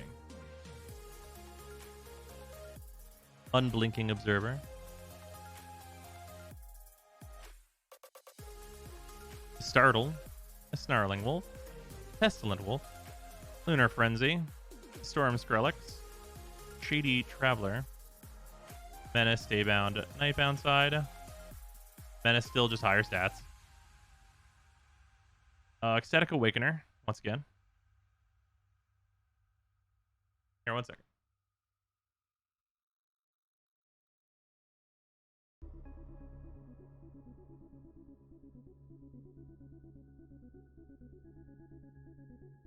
There we go. Fix the focus. Careless Hauler. We have a Sun Gold Sentinel. Whenever Sun Gold Sentinel enters the battlefield or attacks, exile up to one target card from a graveyard. Coven. Choose a color. Sun Gold Sentinel gains hexproof from that color. Until end of turn, it can't be blocked by creatures of that color this turn. Activate only if you control 3 or more creatures of different powers. If it was protection from that color, I would see this as seeing like a lot of play in Standard. But because it's hexproof, seems pretty whatever. It's like trying to be a stacks piece, but I don't think it's very good at it. Also, I hate Arena just because I am one of the people that wanted Historic to be like a paper format. Also, that shit can't happen now. Yup. Fully fucking agreed once again.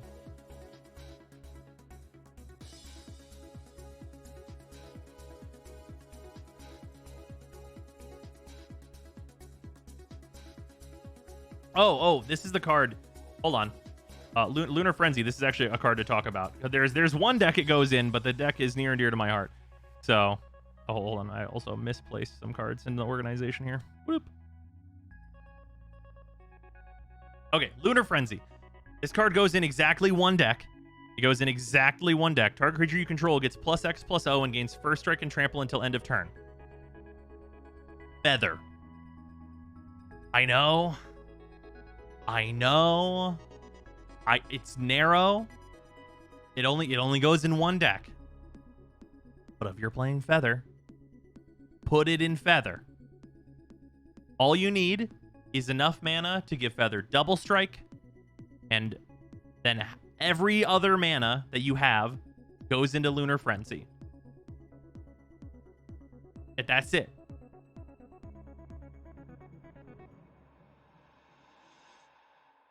Seems solid. Yeah, it's great for exactly that. It's the one place, but it is great for exactly that. Zada too. I think for Zada, it's honestly a harder argument because Zada doesn't really want to dump a bunch of cards into, or like a bunch of mana into one card, like Feather can have the opportunity to. Zada wants cards that say draw one card and then you draw like 10 instead. Like Zada's, I think that this card for Zada is not even close to as good. Is it good? For sure, absolutely. But like, it's not really quite there, unless you have a shitload of mana. I mean, if you have a shitload of mana and a super like wide board, this is a Craterhoof Behemoth. So I mean, hey, if you're making like 10 plus mana to put into this, sure. But like it seems like X needs to equal like 9 or 10 in order for Zada to get a lot of use out of it, and your board has to be pretty big. Whereas Feather, with like a lot of like her double strike givers and stuff, like there's a lot of things you can combine this with where you just need you fill in the blank for X, where X is however much power you need to make it lethal on your opponent, and that's the thing. There are 3 Feather players. 2 of them are Brozime and Brozime in casual wear, and the third guy is Jim, and he hasn't played in 5 years. Well, I don't know what to tell you. I mean, it's a finisher. That's true. It's true. I mean, if you're on the path with your Zada deck where you're playing like Thran Dynamo and stuff, which is like not invalid, this card becomes a lot better for sure. All right. Yeah, this set's gas. I really like this set a lot. 1 second.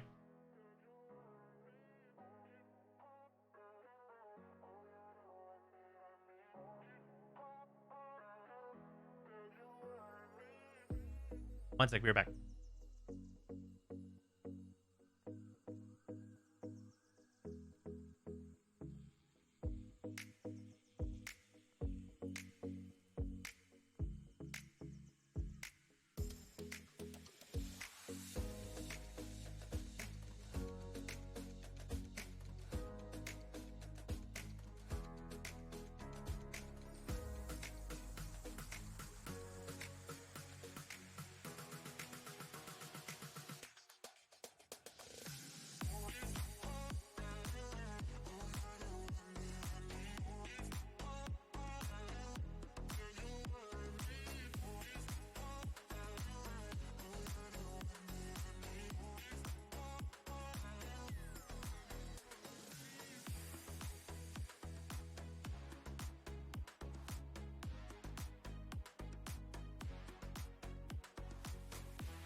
Okay, I return. Sorry about that. I was figuring out some schedule stuff. Probably not going to be Genshin tier list tonight, unfortunately. We'll have to do that a different day. But we should be able to finish these card openings. Yeah, anyway, as I was saying, this set is fucking good. It's a really good set. I don't know that I love, like, how do I put this? The standard that this set has created, but for like commanders, like purposes, I think this set is fucking sweet. And for like other format purposes, basically. Larder zombie. Workout behemoth. Return to nature. Oh, they reprinted Return to Nature. I forgot that was in the set. Centric Farmer. Dryad's Revival. Man, I really hope that we get a fucking Renin 7. Outside Daybound, Nightbound. Yeah. The standard is fine. It's not like, I mean, it's not like we're getting, I feel like people are going to like this standard because it's not Eldraine and not because this standard is particularly good, is what my early impressions were. A Curse of Obsession. Enchanted player at the beginning of Enchanted player's draw step, the player draws 2 additional cards. Beginning of Enchanted player's end step, the player discards their hand. Which is honestly not that bad.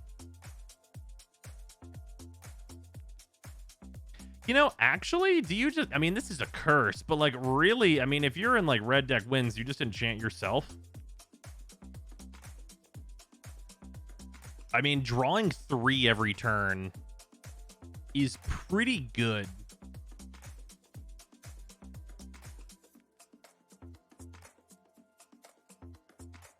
I feel like this is a self curse, or you're combining this with like their end step, they discard their hand, and then you pop this. Like that's like that's like where this is, I think. Yeah, this definitely feels like it's more of a self curse, which is like interesting. Perilous Hauler, Gale Drifter. Oh, fuck yeah, Jadar. Okay. I'm just gonna say it. Jadar, if you are playing Aristocrats, buy these now. I think they're 50 cents. Get them. 2 mana. It's a 1/1 at the beginning of your end step, so right away.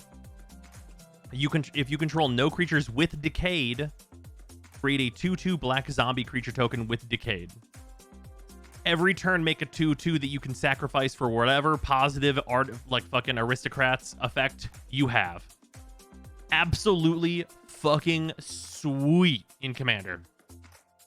This card is destined to be $5 to $10 like minimum. It is destined to be like $5 to $10 minimum sometime down the line in the future, just because this is a repeatable token generating every single turn effect with sacrifice outlets. Like just like cards like Bitter Blossom and like Ophiomancer and like all these other cards that do this extremely similar effect. This one's great, and it's one of the cheapest ones mana wise that exists. Like, it's not Bitter Blossom, but it's pretty fucking close.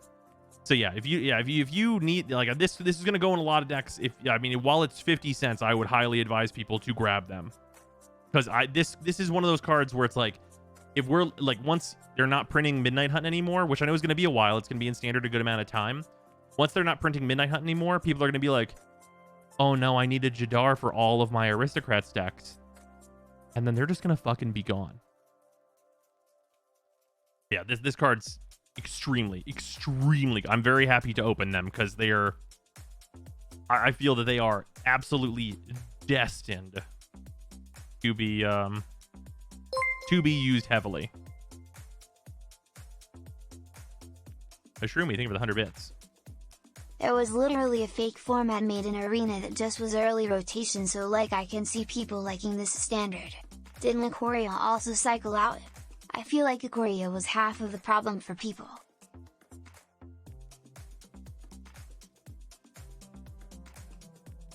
Yeah, that's fair. Yeah, Ikoria did cycle out. Do you feel like Ikoria was a problem, though? I mean, I definitely think that like the Triumphs and stuff had an effect. Also, Ikoria. Speaking of sets that are going to age really well, fucking Ikoria. Like those companions are already like pretty high prices, and then you like take into consideration the triomes, which I think are already like all like $10 a piece. Like, bruh.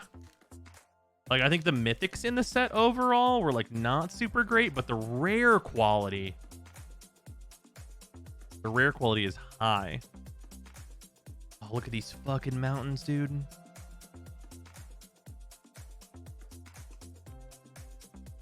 The triomes are 10. Yeah, the triomes are like pushing $10 now, I think. Pretty sure.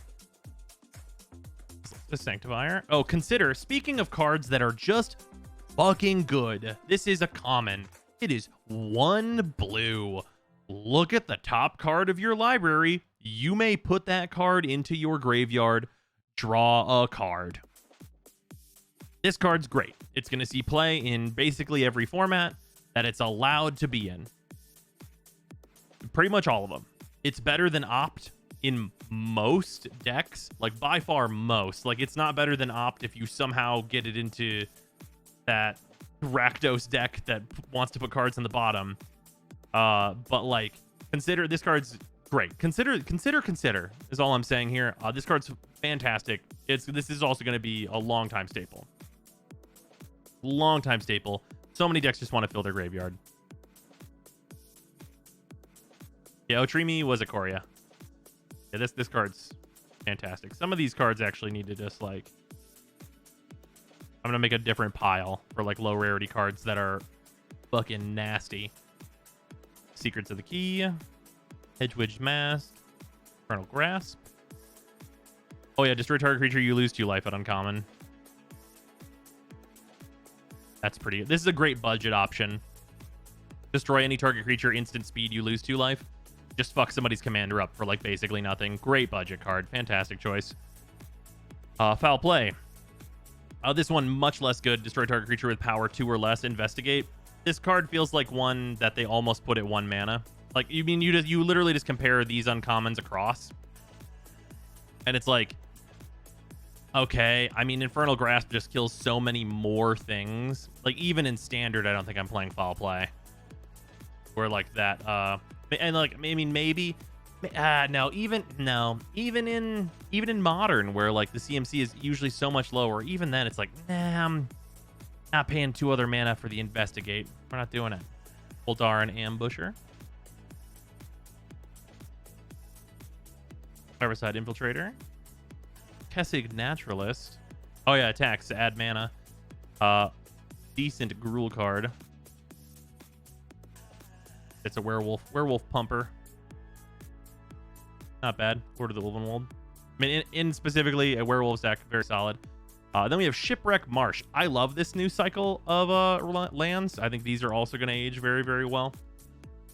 They are Shipwreck Marsh enters the battlefield tapped unless you control 2 or more other lands. There's a similar cycle to this that is 2 or more basic lands. This just needs lands in general.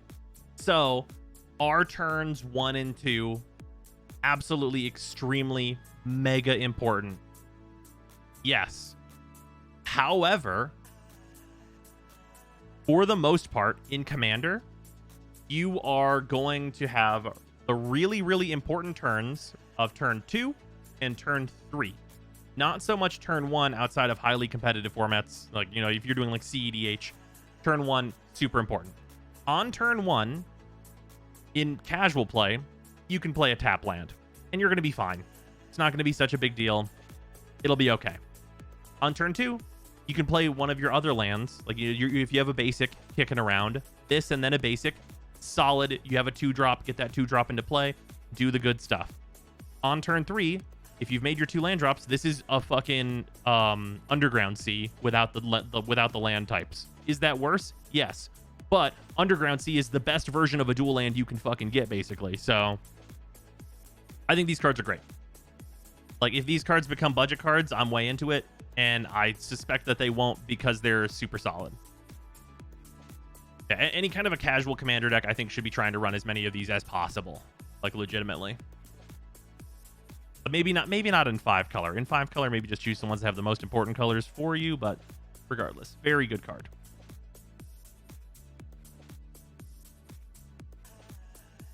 That's not bad. Raise the effigy. This might actually, though, you know what? This is actually also a feather card. There's one red mana, destroy target artifact. Or target attacking creature gets 2/2 until end of turn. 1 mana for 2/2 in stats for feather specifically, and the flexibility to go after an artifact. I would take that for sure. Yeah. Feather? Yes, Feather the Redeemed is a commander that I like quite a bit. Tactics. When on a good blue commutate and I like a shit ton of good cycle cards and cycle payoff. Oh, yeah. Like there was a tier 0 deck that was cycle aggro that was all Aquaria cards. Yeah, that seems about right. I don't know if I'd call it tier 0, though. Yeah, Aquaria was a really solid set. I still think that the mutate mechanic was like written a bit too confusing, but really good set.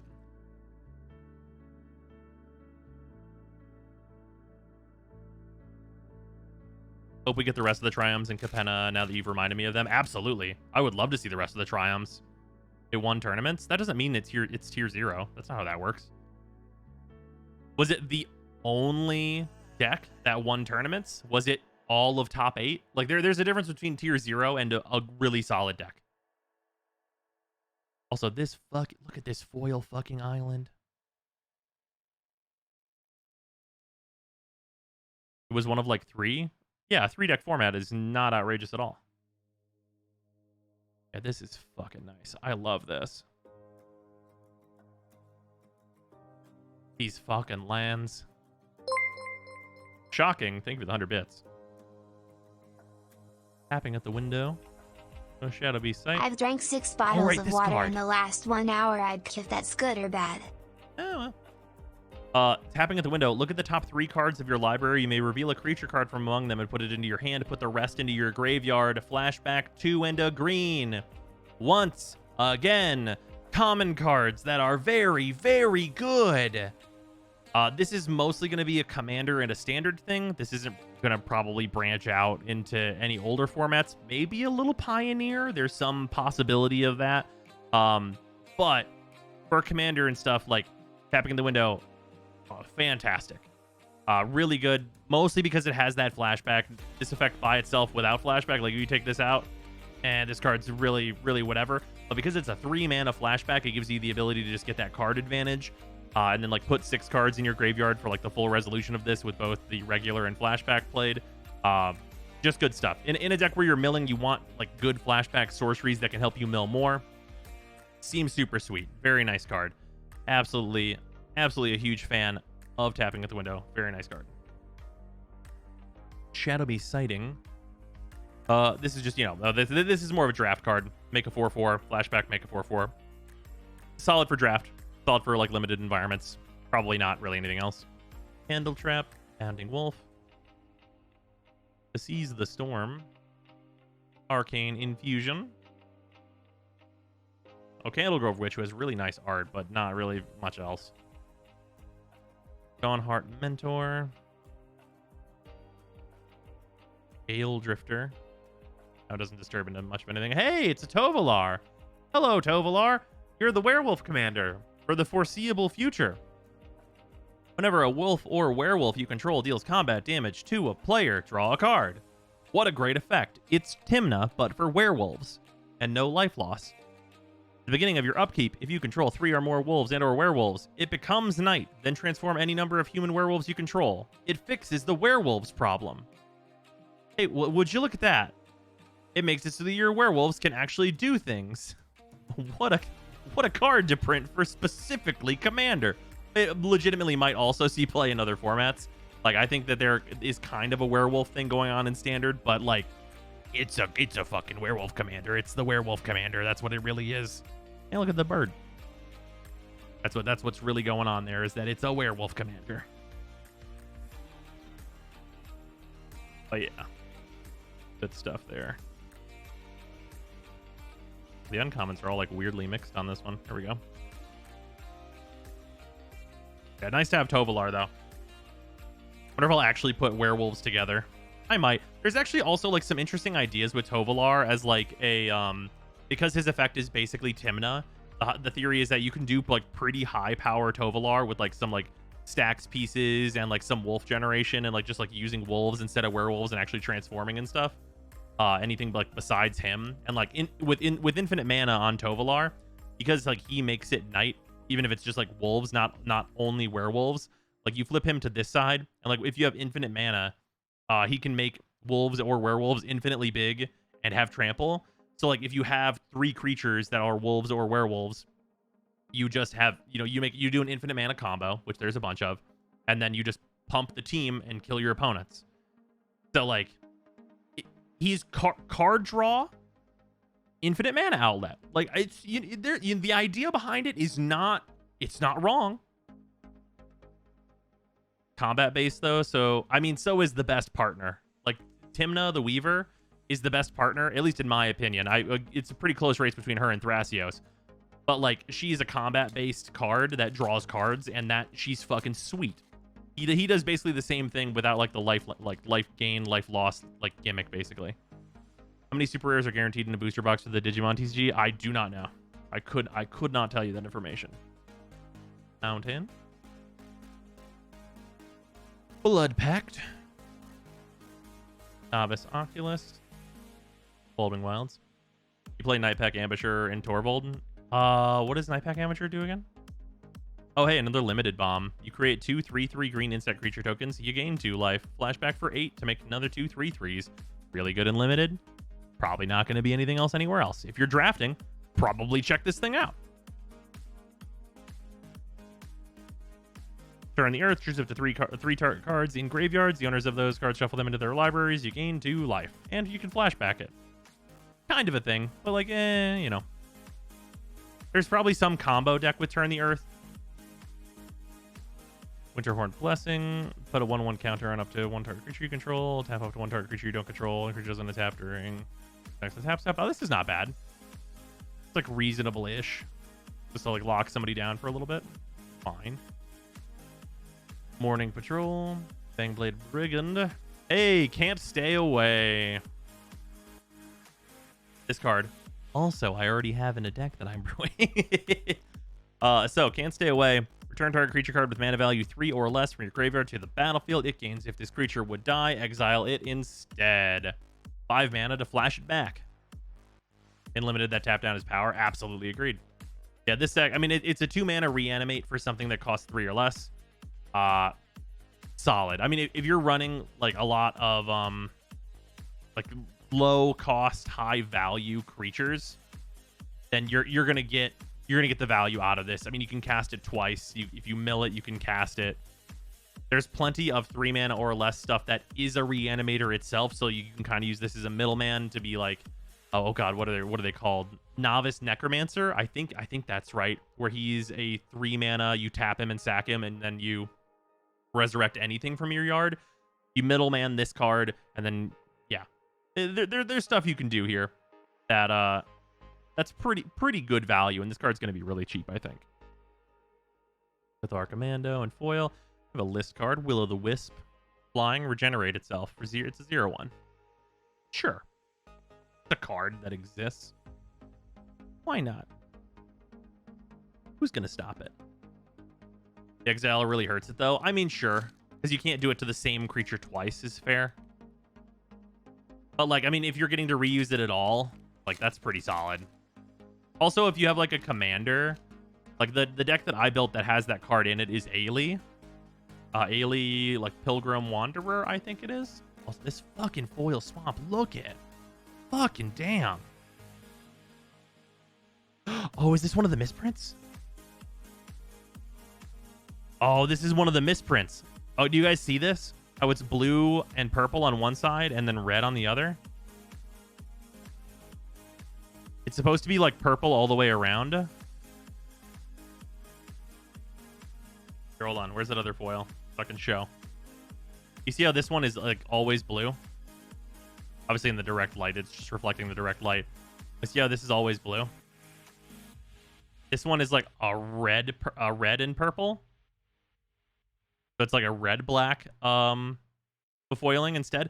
The theory that I have is that these ones are kind of messed up, and it's because I think that this border foiling is how they're going to do the space dual lands that are coming in the the unset. That's my running theory, is that it's like a little bit of a test for that, like accidentally into the set. I think the space lands are gonna get that border as well for the shocks. Falcon Abomination. Apparently this card is an absolute fucking monster in limited. I mean, it's 3 mana, make a 2/2 flyer and a 2/2 on the ground, so like I definitely get it. But it seems super messed up in limited just for like the flyer body, just like to get the bonus of the 2/2. Seems like it's gonna be a problem. In your end step, if you put a lost life, put a 1/1 counter on target vampire you control. It's like a fine card.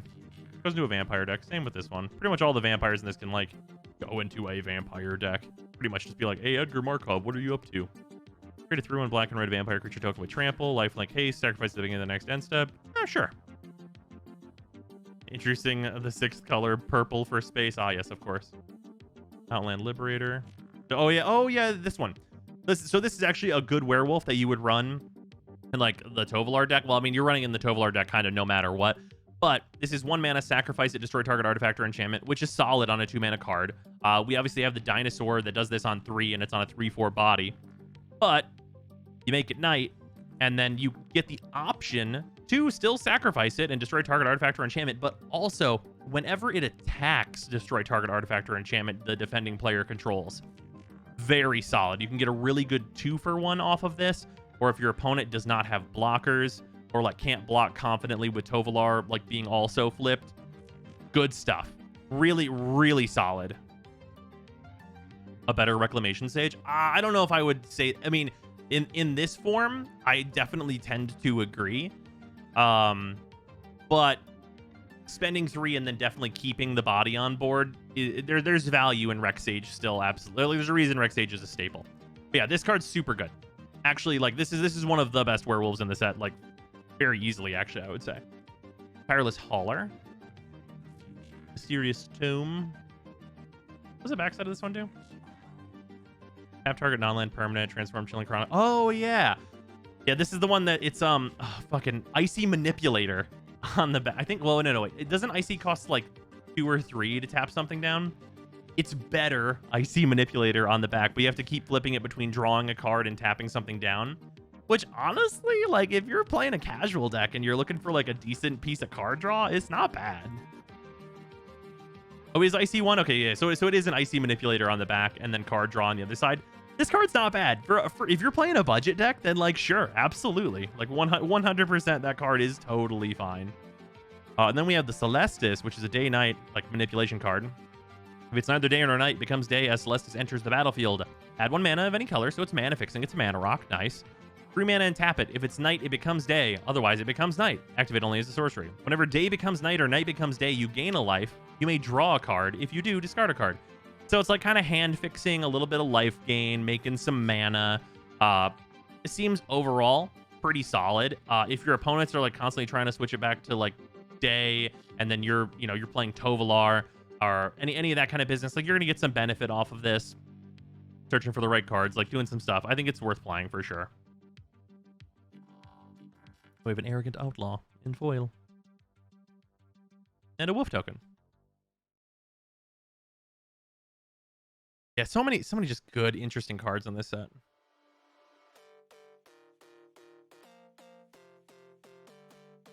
Throw these away real quick. Also, I'm gonna go to the bathroom real fast. Ruby.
Okay. I return. I have officially pre-ordered a double diamond booster box. Oh, is that the set that Mastamon comes in, Para?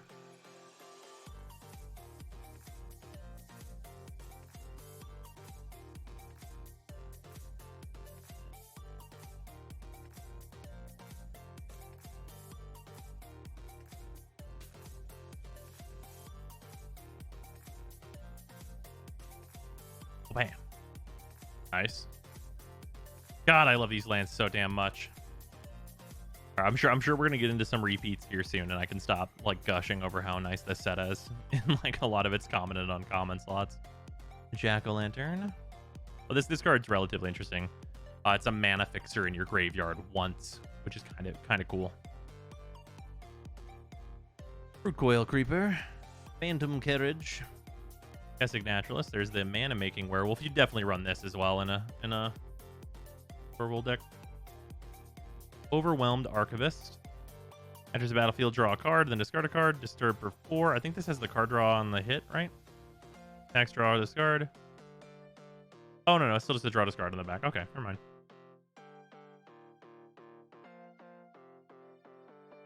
Hell yeah, motherfuckers. Hell yeah. New Commander staple. Absolute new Commander staple. 8 mana. Doesn't sound like a Commander staple. This spell costs 1 less to cast for each creature on the battlefield.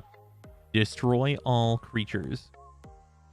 Do you know how easy it is for there to be 6 fucking creatures on the board? It's like nothing. It's 2 from each opponent. Like, it's nothing. It's so simple.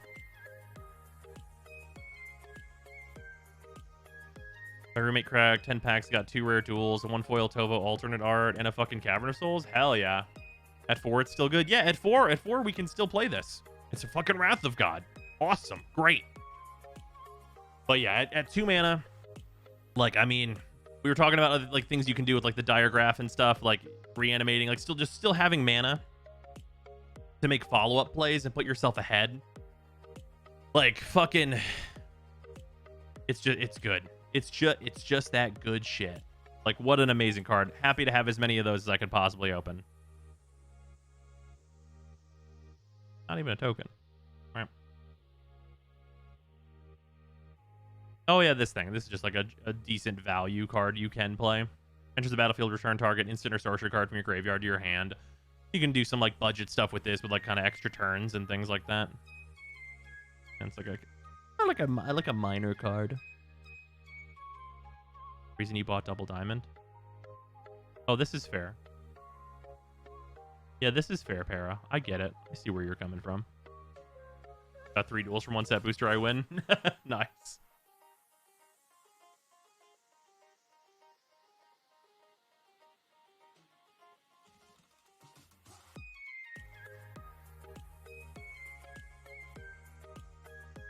Whoop.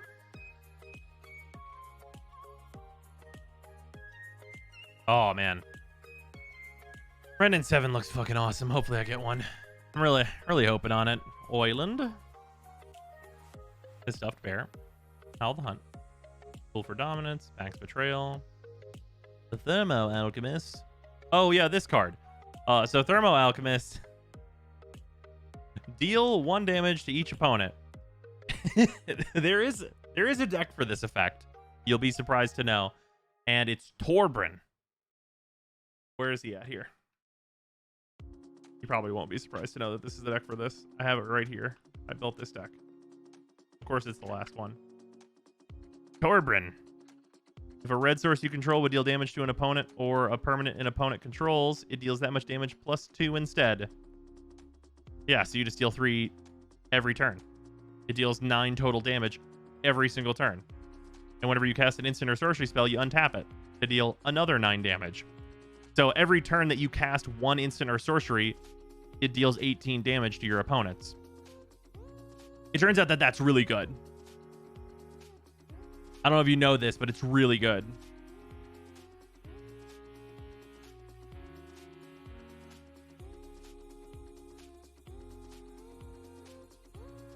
a solid spell slinger outlet.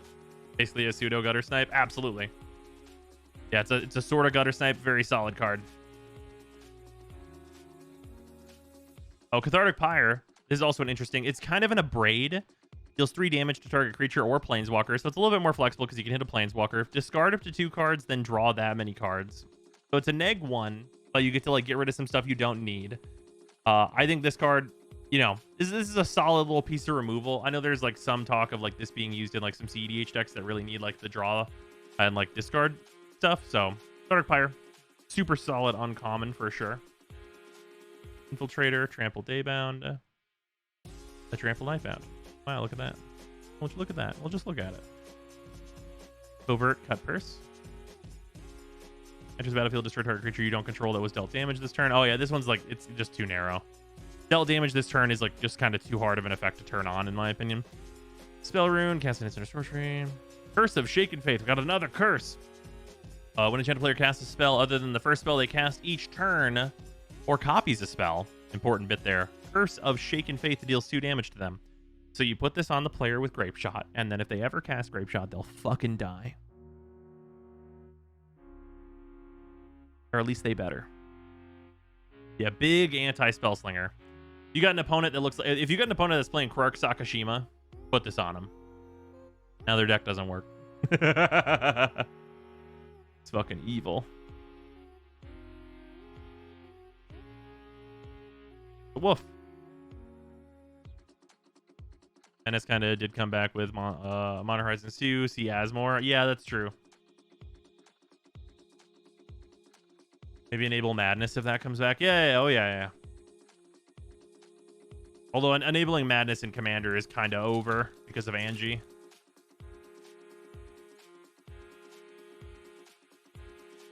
Good at making the combo player cry. Oh yeah, like the Dramatic Scepter person. Like they can probably somehow get through it if they're like on D Scepter, because you can just do it however many times you need to. Also, the Ad Naus player, worth noting here. The Ad Naus player on this one, first spell they cast each turn, other than the first spell they cast each turn, or copies a spell. So this just casts a spell. So against an Ad Naus player, they're going to ad nauseum. You burn their life significantly to draw a shitload of cards, and then they need to keep casting spells to like win. So it really limits how low they can go.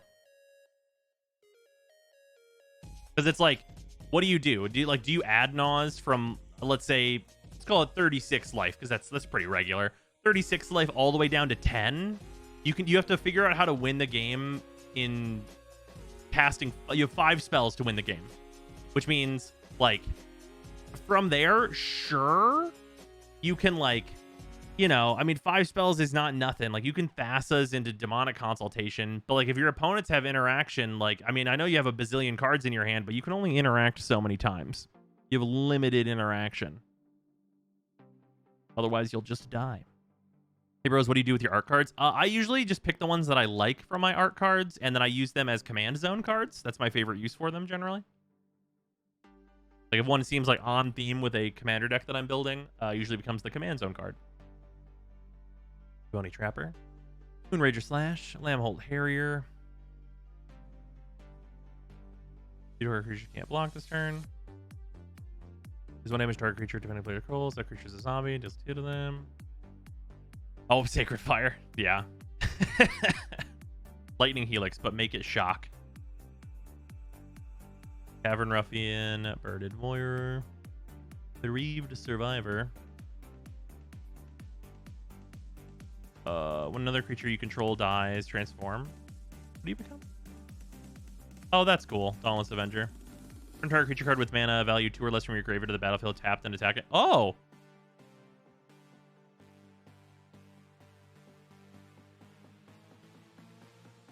You know?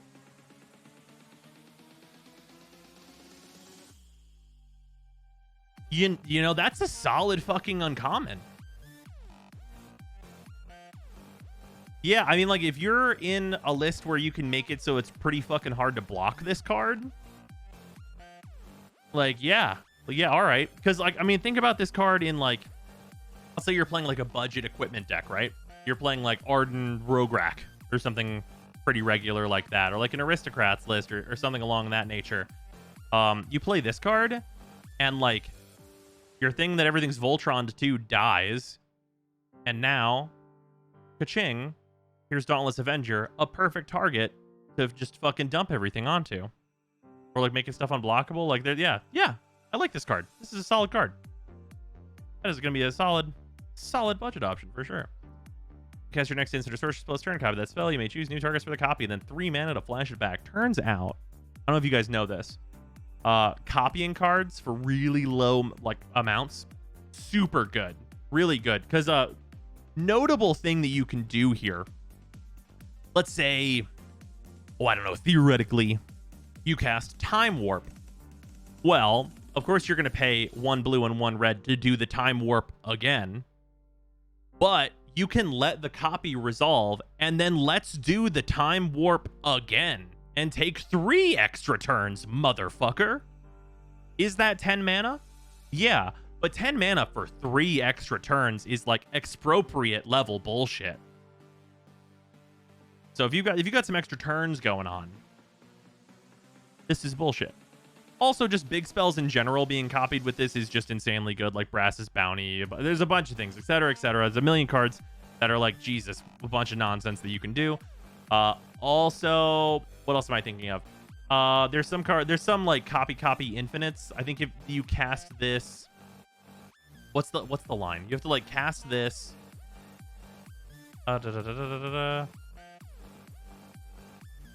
When you cast your next instant or sorcery spell this turn, copy that spell. You may choose new targets for the copy.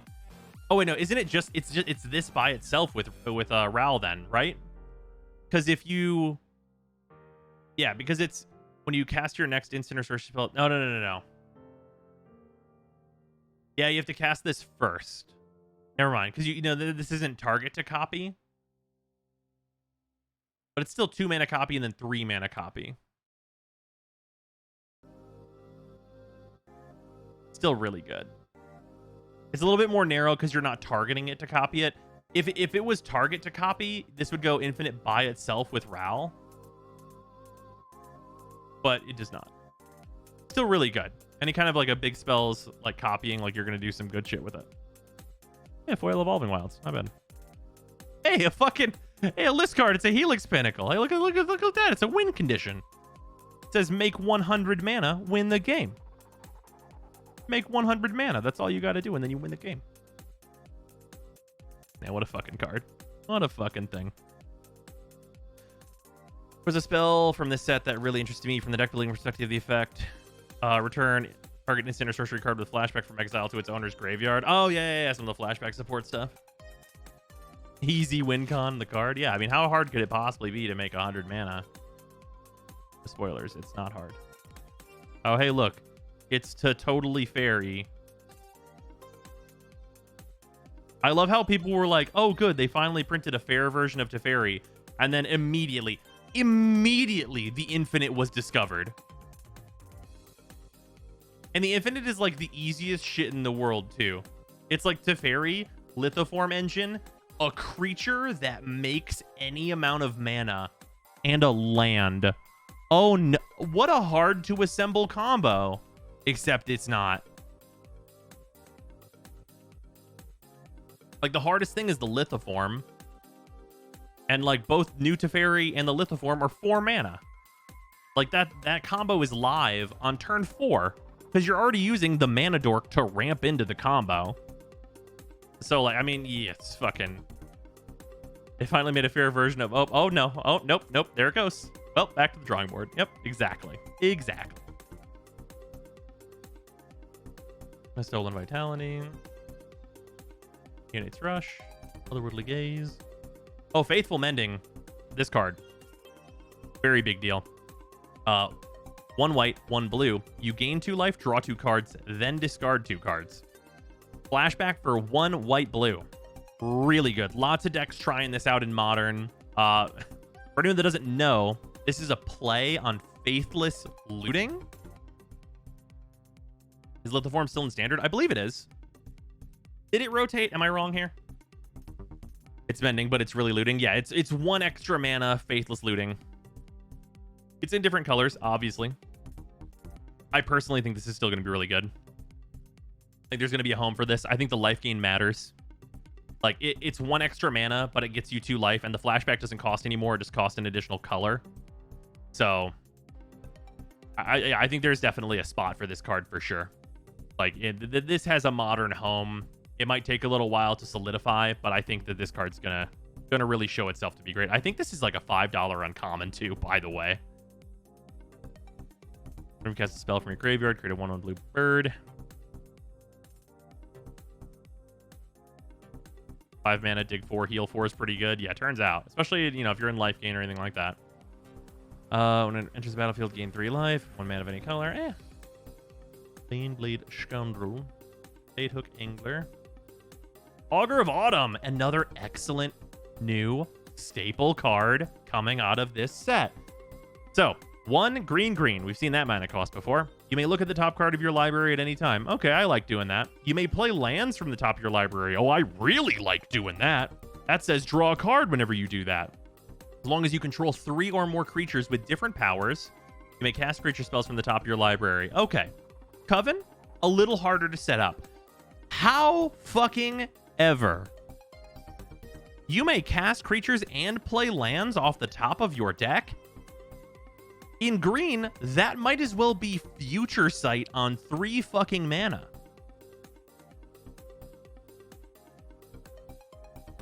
That's a pretty good Druid Lady. Yeah, it's a really good Druid Lady. This card is fucking excellent. And I feel like I want to see somebody's brew with like humans, like a humans deck that includes Augur of Autumn. I'm really curious if that like does anything in modern, or if this is like 1 mana too high or something like that. But off-brand Oracle of Moldiah. I mean, there's a good number of cases where this is better than Oracle of Moldiah, right? Like, once you have enough lands, you just want gas, and Augur of Autumn can give that to you. Obviously, you need 2 other creatures of different powers, but I don't feel like that's that hard, right? Like, baseline without the Coven effect, good card. It's like, it's a Courser of Kruphix without the life gain on it. Still great. Also, it's not reveal. It's you may look at. So it's not giving your opponents any information, which is a bonus. Yeah, and Coven's not too hard to set up. It's definitely a thing you got to set up. I mean, this is a shoe-in for the new Humans Coven deck, the pre-con. Just put this in it. That deck needs card draw exponentially badly. But yeah, like this card's fucking great. It's a fantastic card. I think it'll see a lot of play. Oh yeah, this is just like the force it to be nice, or force it to be knight rather. Then also some card draw. It's like Tovolar, but like on a sorcery. You probably play it in Wolves anyway, because it just adds another whenever this creature deals combat damage to a player, draw a card. It's like fine.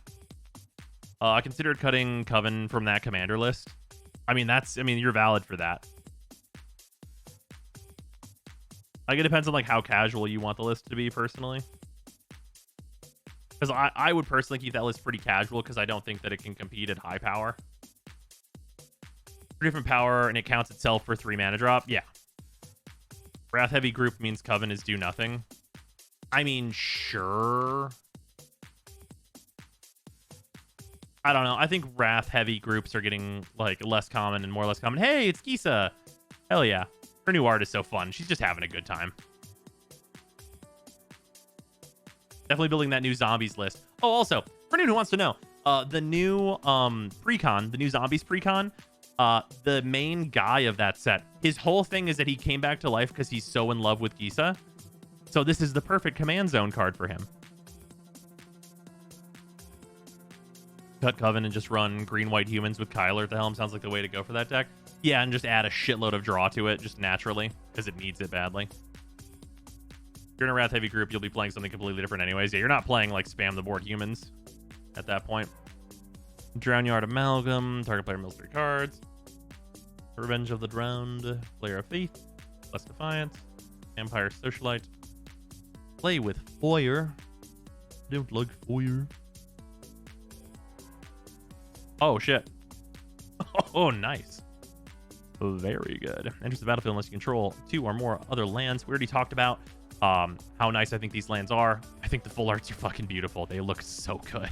Like, the art is extremely well done, so I'm very happy to have any of the full arts. Tavern Ruffian, Shady Traveler. Oh shit, double rare pack. There we go. You love to see it. Also, Vadric, Astral Archmage.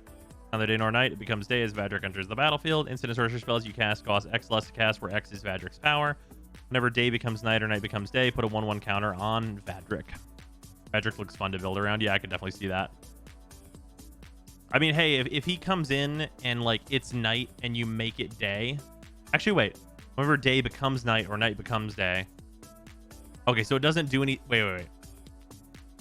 Okay, so wait, it's... Okay. This is one of the problems with this. If it's neither day nor night, it becomes day as Vadric Astral Archmage enters the battlefield. So it becomes day, but it wasn't night. Whenever day becomes night or night becomes day, get a 1/1 counter on Vadric. So this is not a 3-mana 2/3. Yeah, his ETB does not boost him. So generally he's going to be in Commander. He's generally going to be a 1/2. But, you know, 3 mana, reduce your spells by 1. I mean, that's not bad, especially with the potential where, like, you know, you slap something on him to make him just like, I mean, you make him even 2/2 bigger. And like, we're off to the fucking races, right? Like, we're talking about like great things happening from there. Like 3 mana discounts on instants and sorceries can really get out of hand extremely fast. Yeah, equipments, auras, other things that give counters. Like, yeah, this is probably a really interesting Spellslinger deck that you can build because he is a legendary, where you slap some good equipments in there. You let him get in, you let him get the beats in. And then you just get like these really, really good sorceries at like a really good discount. Like, if he's, say he's got 3 power, all he's gained is 2/2. You're casting a 1 mana Chemister's Insight, and like that's almost a fucking Ancestral Vision. Like, that's really close to Ancestral Vision. You are really, really getting near it at that point. So yeah, super solid stuff here. Like, I think, yeah, this actually, I might build this. This is a cool build around. I might want to do that. He's neat. I like him. You look okay. Get in. Hey, it's a clue. A whole bunch of blue cards actually become cantrips with him. Yeah. Oh yeah, Hero's Blade. Amazing card with him. Get a 4 mana discount on things, and Hero's Blade is very cheap. Yeah, you just curve. You curve Hero's Blade into him, and then he comes out, and he's a 4/4. Yeah, that's solid. He becomes a 3 mana 4/4, passes the vanilla test at that point, just doing good. Nah, fucking look at this mound. God damn it, I love these. I'm glad they don't seem super rare, because I want a lot of these lands. Oregon Hoarder, Competent Collector, Unblinking Observer, Starling Wolf, Unnatural Moonrise, A Clear Shot, Candle Grove, Bird Admirer, Harvester Infiltrator. Burn down the house. Deals 5 damage to each creature and each planeswalker. Create 3 1/1 Red Devil tokens with when this creature dies. It seems kind of whatever, actually. Oh, Sacred Fire looks cool in foil, though. Nice. Oh, look, it's a human. Look at this fucking nerd. You know what this reminds me of? The bald guy from, like, the Thor movies. Like, the one who's just, like, a total fucking loser. The Behold My Stuff guy. What the fuck is his name? He's the one that replaces Heimdall, briefly. Scourge, there you go. That sounds right.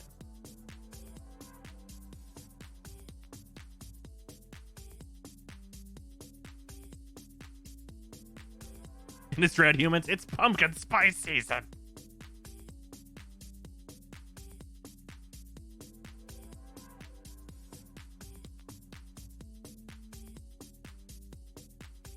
God, they're so nice looking. Can't get over it. Homestead Courage, Unruly Mom. Defenestrate. Destroy target creature without flying. Throw that motherfucker out of a window. Decent pauper card.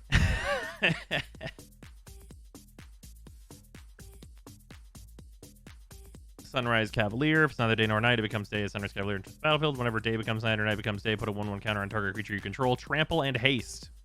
You know what? A 3-mana 3/3 with trample and haste. You know?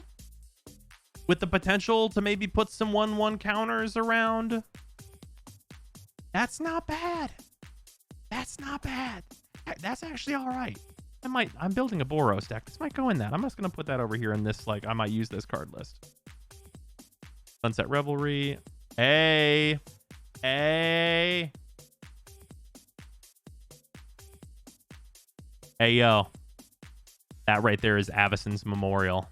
Other legendary permanents you control have indestructible. Strictly worse Mantis Rider, but what isn't? Yeah, I mean, most things are worse than Mantis Rider. Yeah, this card's good, turns out. Too bad it says legendary. I mean, that means your commander is indestructible, which can really be very nice. The strictly worse Avacyn? I mean, yeah. Well, I mean, most things are. This is still really nice. Like, I mean, you're putting this in, like, I mean, any list that's running, like, a lot of legendary creatures, obviously this goes in. It itself is indestructible, making your commanders not capable of dying. Really nice. Legendary permanents you control have indestructible. So I think this believes that it...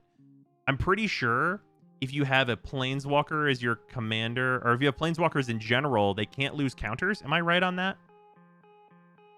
Somebody correct me if I'm wrong. If Planeswalkers are indestructible, do they lose counters still? Actually don't know.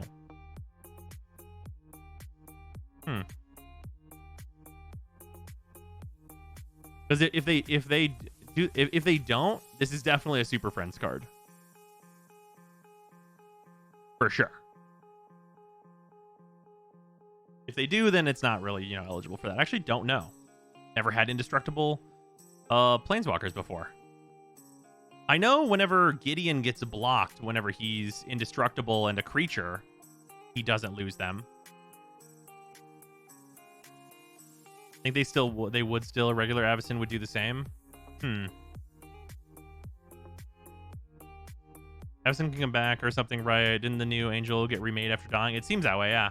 It seems like it might be possible for Avacyn to return.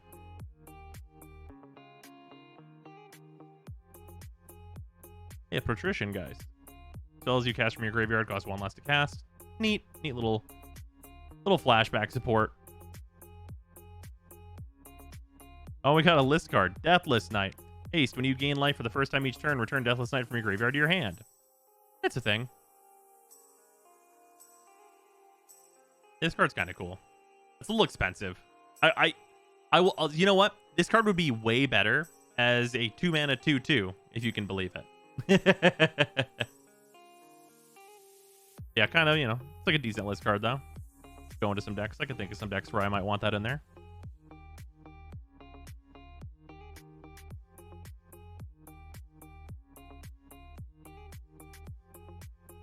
From a quick Google search, Planeswalkers is indestructible, will still have loyalty counters removed from them as they are dealt damage. If a Planeswalker with indestructible has no loyalty counters, it will still be put into its owner's graveyard. As the rule that does this doesn't destroy the Planeswalker. Okay.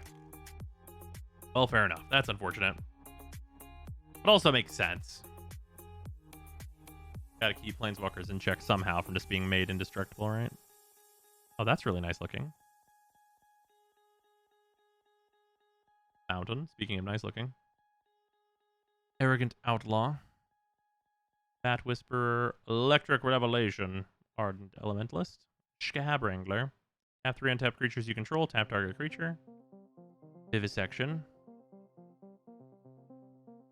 Visions of Duplicity. Change control of 2 target creatures you don't control. Oh, this is one of the... So you can only get these in set boosters. This is one of the commander cards. Exchange control of 2 target creatures you don't control. Flashback for 10. However, this spell costs X less to cast, where X is the greatest mana value of a commander you own on the battlefield or in the command zone. So in general, I think that these cards are not super great. There's a couple use cases for them, but the flashback is kind of only going to be a thing in a partner deck almost always, and really only if you're using the big Sphinx commander or Kamal. Kamal, very, very good partner. But I think he wants very few of the Visions cards. So these are like a cool cycle. I'm glad that that Wizards printed some weirdo cards for Commander. into this that are not like, you know, like instant staples or anything like that in Commander, but it's cool. It's cool to have like that kind of thing there. And they don't seem too hard to access either. Hell yeah, motherfuckers. Okay, we're going to talk about that in a second. First strike, ward. Each creature you control has ward 1. Oh, that's not bad. How much is the disturb cost on this? Disturb for 4. He's a 1 mana first striking ward 1. Once again, an equipped deck. Great in an equipped deck. In a deck where you just need a body to fucking put stats on, like auras or any of that kind of stuff. Really nice. Very solid card. Vengeful Strangler. Dies, return to battlefield, transformed under your control. Attach to target creature.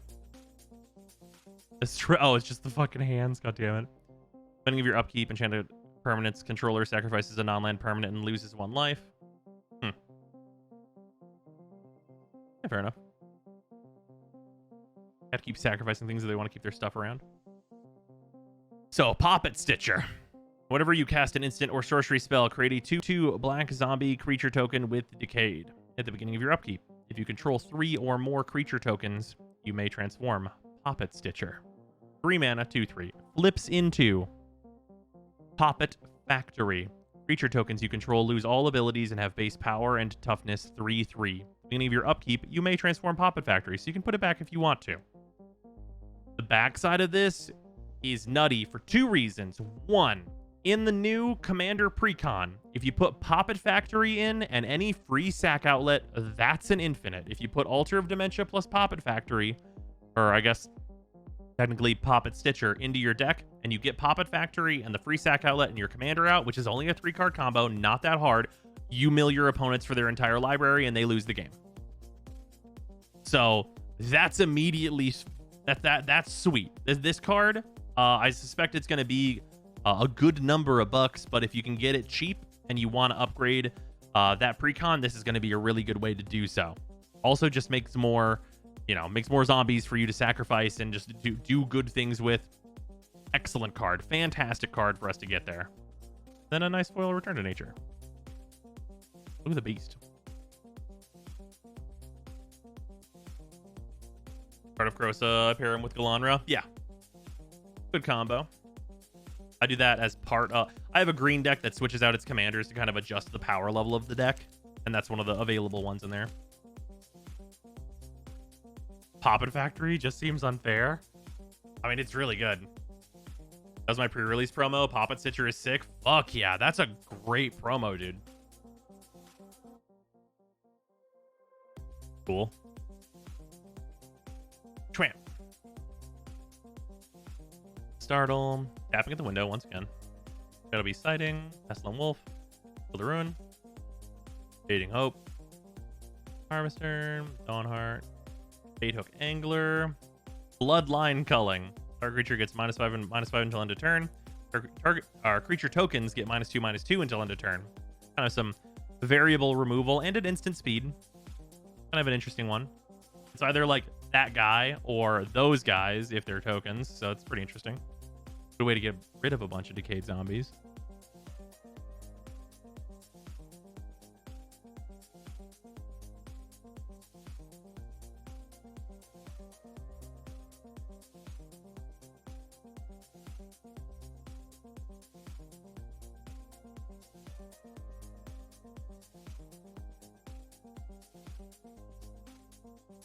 There, got to clean up a little bit.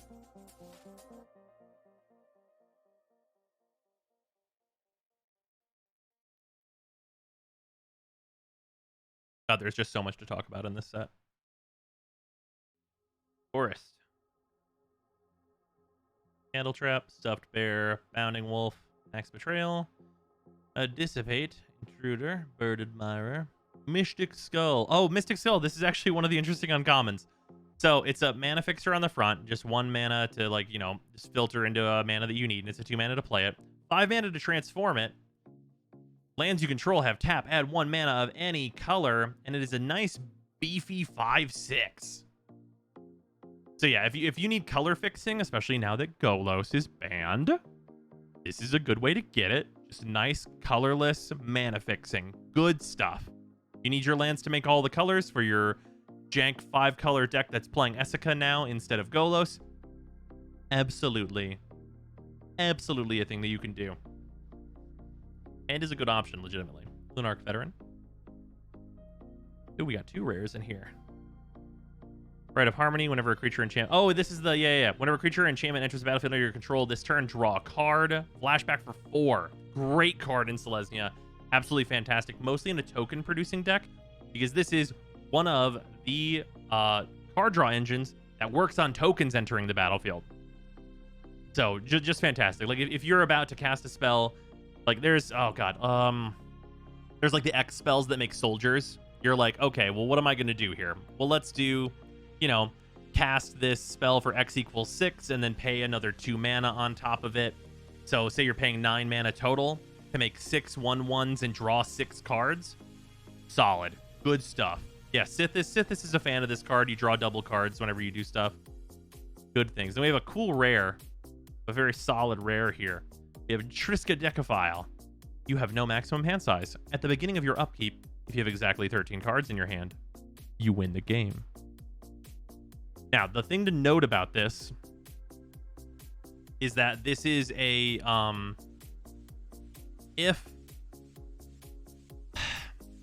the way this is worded is at the beginning of your upkeep, and then that little, the break, if you have exactly 13 cards in your hand, the break, you win the game. Because of the way this is formatted, this is a conditional trigger. So because it is a conditional trigger, you play this, and you need to have 13 cards in your hand when it becomes your turn. In response to the trigger, I draw some cards. So you can't do that, is actually the thing. Because it is a conditional trigger, it has to know there are 13 cards in your hand before it enters the stack, to my knowledge. Like, it won't actually happen unless you meet the requirement. Like, you can't just have the trigger go on the stack during your upkeep and then do a bunch of shit to get 13 cards in your hand. You have to already have them in order for the trigger to happen, as far as I know. Somebody please correct me if I'm wrong there. 13 before or after you draw the card? Before your turn. Yeah, you can do it at the end of the previous player's turn, for sure. So draw during untap step. Yes, but there's no real way to do that. You can't hold priority in your untap step. Like, untap happens, and then you're in your upkeep. Like, untap isn't a step that you can play during, really.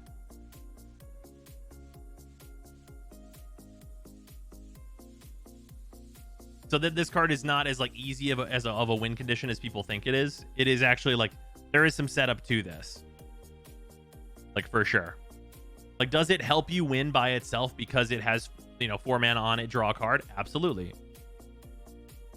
Necropotence? Yeah, I mean, Necropotence can definitely get you there. This plus Necropotence is almost always going to get you there, for sure. You have 13 cards in your hand, and if you were at the beginning of your upkeep, you win the game. Right. So yeah, cool card. Really interesting win condition. I think it's just hard enough that you could play it in casual, and people wouldn't hate you.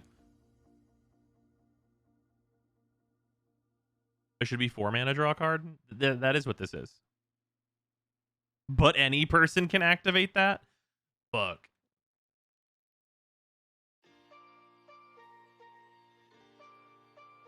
That would be hilarious. Aren't there take another turn cards? You could just play, draw a bunch, take a second turn. Oh, sure. I mean, yeah, absolutely. Like, I mean, you could use it with Final Fortune, which is a 2 mana, take an extra turn spell. Granted, that's in red, so you're adding another color, but still. It's doable, but it's kind of a lot to put together. Forest, Vampire Interloper, a Dread Knight, Thought Rejuvenator, Necrosynthesis. Hey, I fucking got him. Okay. Once again, this is an extremely good uncommon. Whenever 1 or more other creatures die, draw a card. This ability triggers only once each turn. Really simple effect. Really important thing about this card, it's a 3 mana uncommon, and it's 1 or more other creatures. So it's not when Morbid Opportunist dies, but it's anything else, including your opponent's creatures. So if you are going to play I am instant speed, remove your thing black deck, it makes it so that once per turn, your removal says draw a card, which is absolutely fucking stellar. Like, you have this in decks where you're like sacking your creatures. Like, I mean, Aristocrats is like way into this. Decks that want to sack more slowly, such as like Sephiroth, which is new. Amazing card for that. Yeah, Ophio Man. Like, it's a fucking fantastic card. It's amazing. It's so good. Yeah, Belladros for sure. Put it in Belladros. I think I would make the argument personally that if your deck is even kind of a budget deck and it's in this color, if it's in black in Commander, you should run this card. Like, almost assuredly, you should run this card because it does one of two things. Either one, it draws an opponent's removal spell. Great. If you played a 3-mana 1/3 and it drew an opponent's removal spell, awesome. You made out like a bandit already. Or you're drawing cards every fucking turn and your opponents can't remove anything else without you drawing fucking cards. It's the same mana cost as Rhystic Study. And is it Rhystic Study? No. But it's pretty fucking close for a mono black deck. Or even like a 2-color black deck, for sure. Like, if you're not in blue where you can get like the even higher quality card draw, like if you're in black and white, run it. Just fucking run the card. Doesn't care if it's a token creature is one of the big parts too. Yeah, it can be. It's literally any creature. Like those decayed zombies, fucking get rid of them. Fucking put them in your free sack outlet. Like, feed them to the carrion feeder. One every turn. Draw fucking 4 cards every go around the table at a commander table. It's just good shit. Good shit.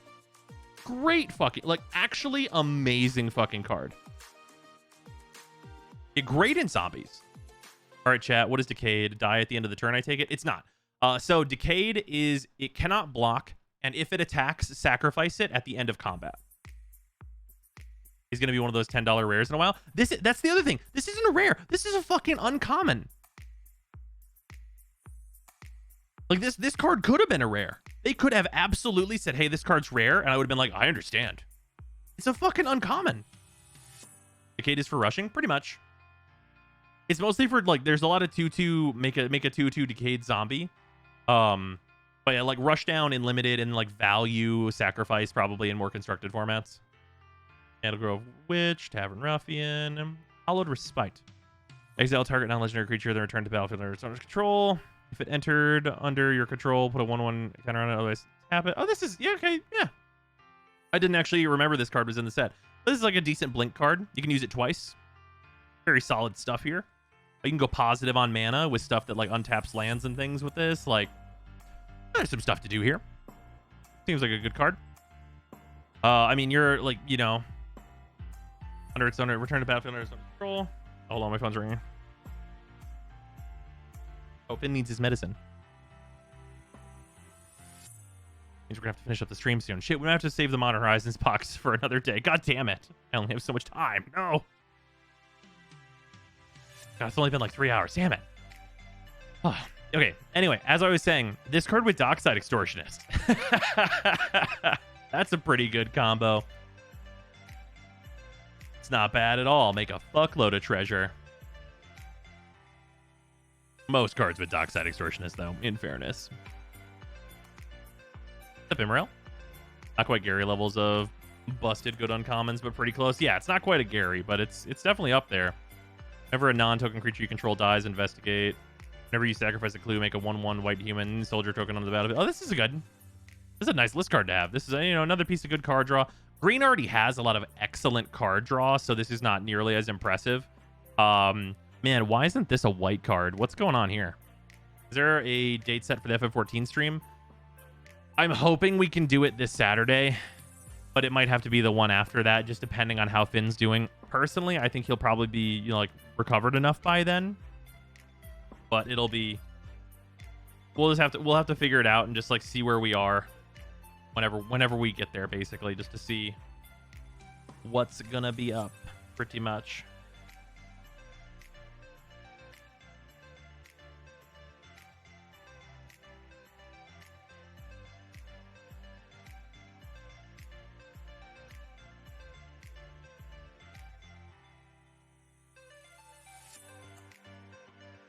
All right, last pack. Oh, this one's a little crinkly. These packs been searched.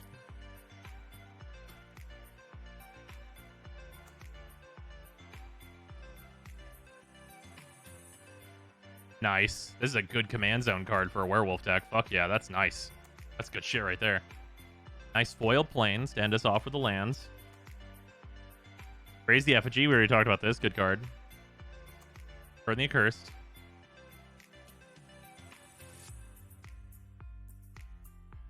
Huh. Sungold Barrage. Gavany Dawn Guard.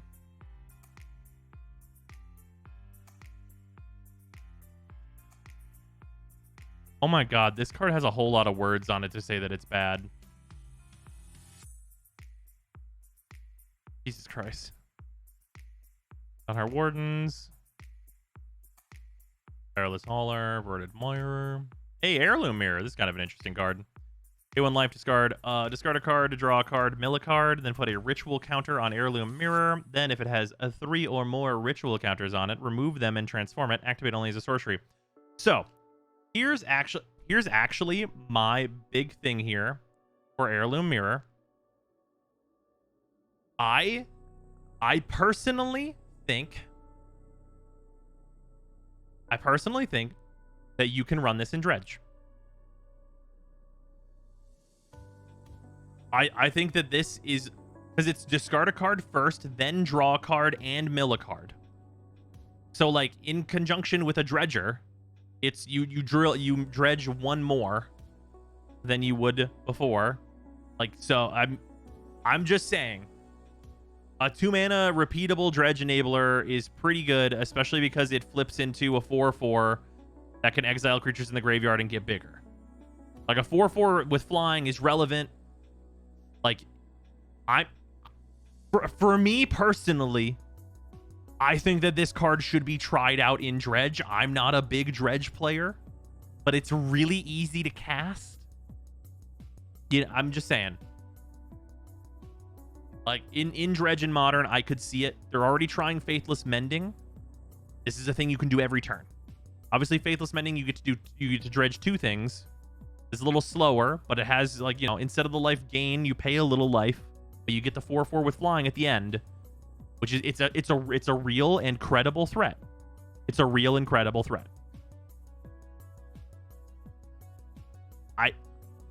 For me personally, I think it might be a thing. Cavern Ruffian. Hey, fucking Haunted Ridge. Hell yeah, we love to get more of these lands. Really good way to end us off here for that. We have Eaten Alive, Exile Target Creature, Planeswalker, and a filler card.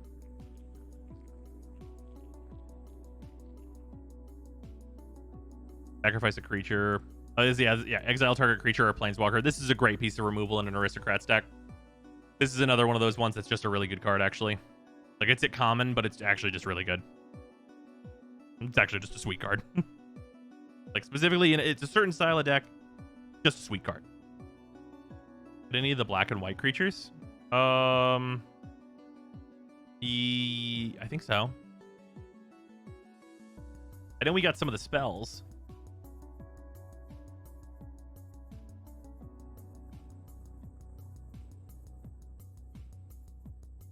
Let's see if there are any black and white notables in here. Do a little double check.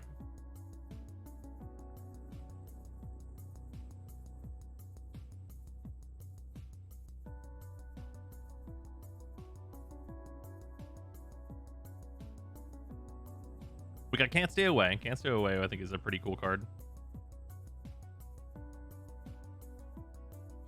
Oh yeah, no Orzhov. Sorry, I meant the alt art that matches the lands. No. I did not see that. Yeah, me meant like Lia's Showcase. No, I don't think so, actually. I think we didn't actually see any. I have a floor. Oh, wait. We still have... I almost forgot. We still have a collector's pack, boys and girls. That will definitely have one of those alternate arts in it. We had another one of these, and we opened a Florian, which is the Sweetness. But yeah, this is the super fancy, super expensive pack. So let's jump in Let's get that fucking full art, oily meat hook massacre. That's what I'd like more than anything. All right, Otherworldly Gaze. Clarion Cathars. Might of the Old Ways. Search Party Captain. Oldaran Ambusher. Chaplain of Alms. Got the nice foily mountain. Bloodline Culling, which is the nice removal. Celebrate the Harvest, full art. Search your library for up to X basic land cards, where X is the number of different powers among creatures you control. Put those cards onto the battlefield tapped, then shuffle. I think this card actually legitimately has, like, it's pretty good. Because hear me out. If you have 2 creatures on the field, they're generally going to have different powers, right? And if you're at 3, this card is better than most ramp. Like, if you're on 3 different powers, like, that 3 different powers is not that hard. And it's really good on 3 different powers. Like, ramp 3 lands that are, like, any basics, solid. If you're on more than that, if you're on 4, amazing. So, I think there's something to be said about Celebrate the Harvest, like, going forward longer term. I think this card actually has potential, even though, like it's Coven, which is, like, pretty rough. But, like, even if you're casting this on 2, there's a bunch of 4-mana ramp cards that do that exact same thing. On average, it's going to be about Sky Shroud Claimish. Anything past 2 is value. Yeah, exactly. Goose, Land of War, 2 right there. Yeah. You just, like, basic ramp stuff. Maybe if you played a wolf, you played your commander. Yeah, fuck it. Ramp 2. Here we go. Burn the house down as well. Got a really cool art for Candlegrove Witch. Burn the house down, I'm not a fan of, unfortunately. Candlegrove Witch, though. Mr. Infiltrator. Sereth, the Viper's Fang. Other tapped creatures you control have Death Touch. Other untapped creatures you control have Hexproof.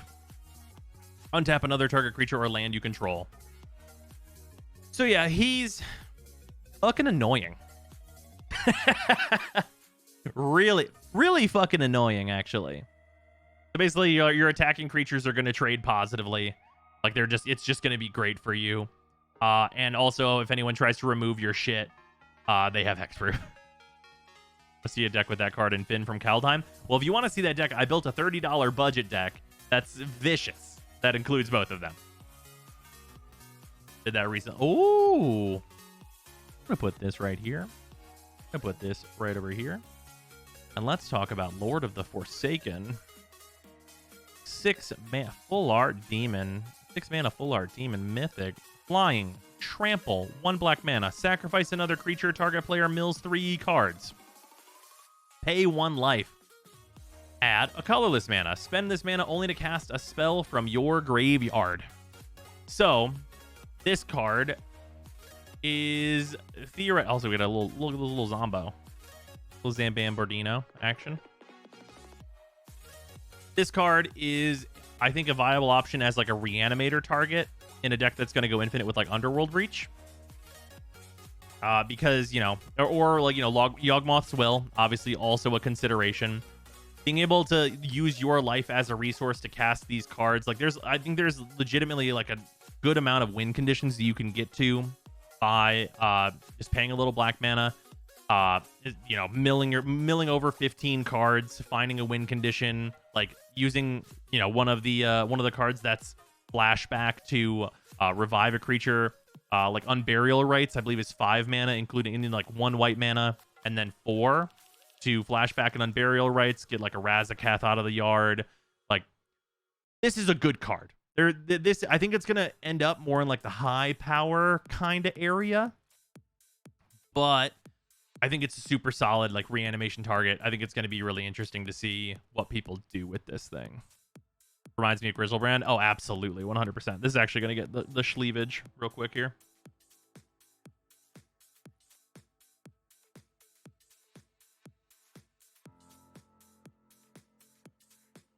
Yeah, really interesting card. I wonder where its home will be, but I think it's good in Reanimator. Pretty sure. Go out on a limb and say it's good in Reanimator.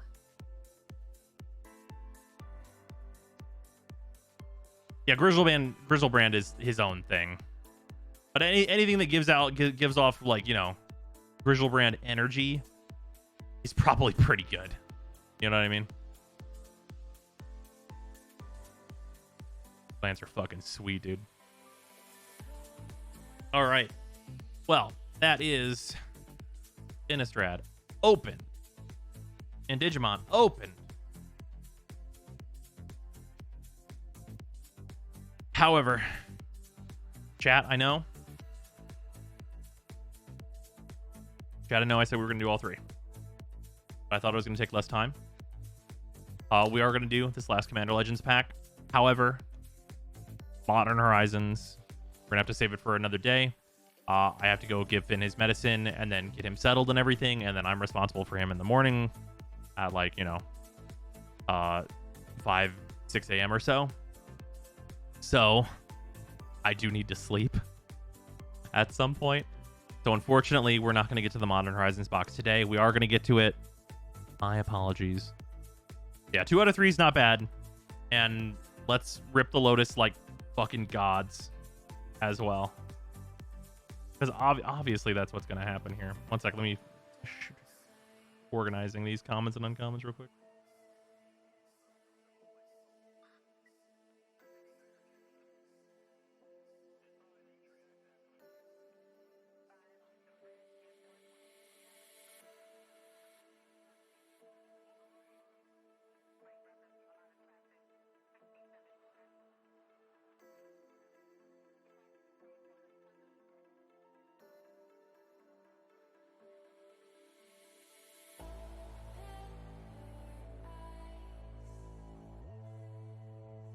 Cool art cards in this set.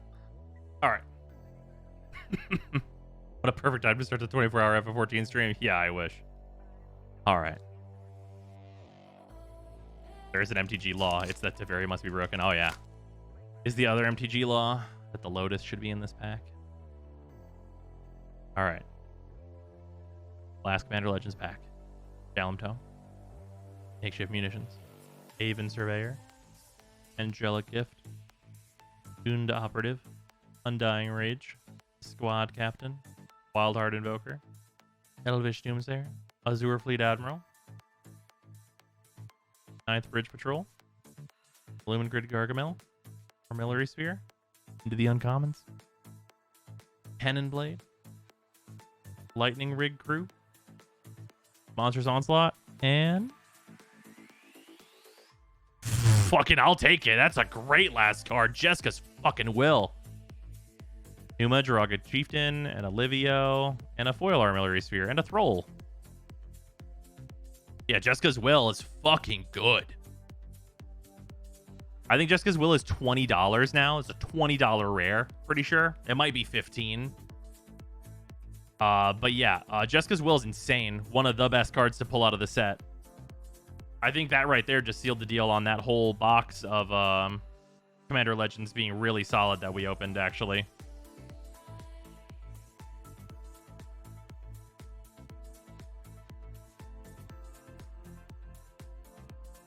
Livio's good, the white partner guy. Yeah, he's interesting. I personally am not a fan of him. But he's definitely like a buildable commander for sure.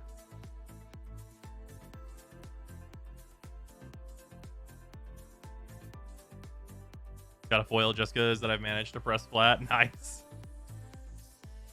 Yeah, Jessica's will, just a stellar card. Just absolutely an incredible card. 15 USD, 20 for the extended. Yeah. This is one of those cards, guys. I gotta remind people. This card is $15, and it's a rare. And Commander Legends is still in print. That's how good Jessica's will is. It's a rare. Commander Legends is still in print and still like $100 to $110 a box. And this card is $15 as a rare. Set is nuts. Set is fucking crazy, packed with good cards. I mean, this will just go into a deck. Commander Legends is high price even for it being in printing. Yeah. And I mean, like, it's got, like, you look at the Vampiric Tutor, you look at the, like, you know, just all the things in it. It's fucking good. And like the set has a lot of cards in it. So there's definitely a variance level.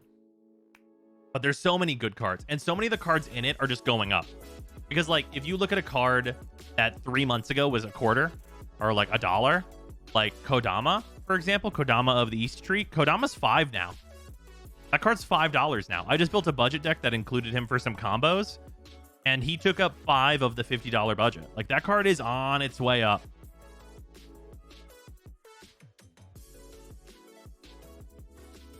Commander Legends is a fantastic set that has just staples in it.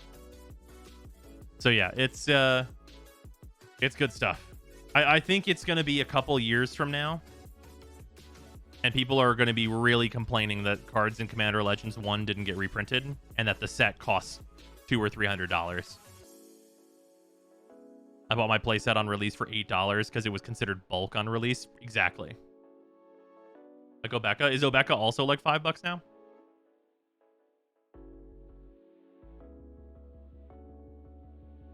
Obeka was a quarter. Yeah, like the list goes on. Like the cards in Commander Legends they're already going up because people want them. Plain and simple, people want them. Like if I had like the extra cash to spend, I would buy a case of Commander Legends and I would sit on it for 2 years. Because I think it'll double or triple in value. Are there Commander Legends booster select collectors or only draft? There are collector packs. The collector packs are already out. Like they already spiked. Because they were one printing and then done. I think they're already like 300 plus. Because they have like the foil etched cards in every single pack. So you're ripping like foil etched Thrasios, Tymna, like all these like fucking absolute banger cards that you only get like a couple of from a whole regular box. When you say a case, do you mean a singular box or a box of boxes? I mean a box of boxes. Because like, I think it's going to trend the same way this set did. This is Modern Horizons 1. I talked about this early in the stream.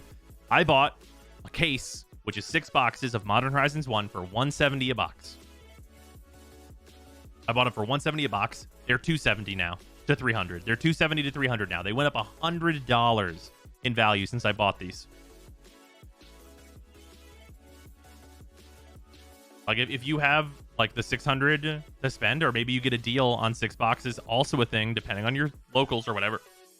Like they might give you a deal on buying a whole case. There's definitely places that will do that. Where if you can get a case of Commander Legends for $95 a box, which is not that unreasonable, like do it. If you have that money to like just like basically put in a closet and then wait for it, I mean I think it will unironically outperform the stock market.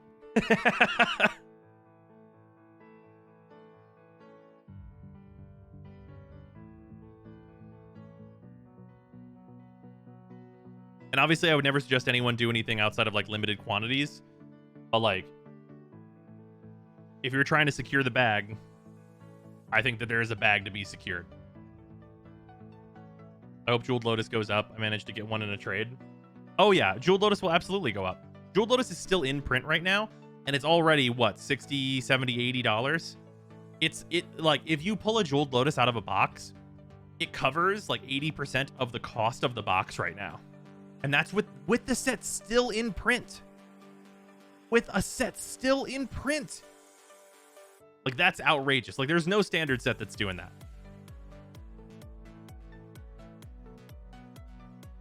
I'm effectively sitting on a fair bit of spending money, so I'm definitely thinking about it now. Yeah. Only use money you can afford. Only use like money you can afford to lose, quote unquote. Like obviously, like there's a limit to how low a box can go, right? That's actually one of the interesting things about like doing what I do sometimes, which is like invest in a box, right? Where it's like, oh, I have this Modern Horizons case that I bought. I can sell these boxes. And like the plan for someone like me is like, oh, well, I'm going to buy this case and like, sure, maybe we'll open some boxes for stream or whatever, right? But I'm going to sell probably at least 3 of those boxes. And then 3 of the boxes were essentially free at that point, which just adds to the value of my collection over time. And then whenever I decide I need to sell some cards, that money comes back to me and it's just pure profit. You can only use Jeweled Lotus and Commander. Yes, the most popular format. Also, you can't only use Jeweled Lotus and Commander. There's people that have done legacy combos with it because of the way doubling cube works, but that's a different thing.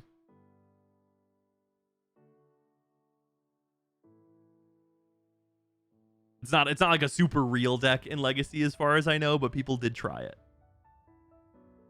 It's because Jeweled Lotus is a commander legal Black Lotus.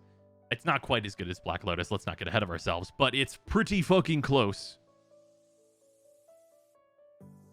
And maybe I should pull my Lotus out of my commander deck. Yeah, I mean, it's incredible. Like, I have a like full art foil Lotus that I got incredibly lucky to pull. I'm just gonna look, before we end the stream, I'm gonna look up how much that is, because they're outlandishly high now. Like, they're like, people were getting them graded.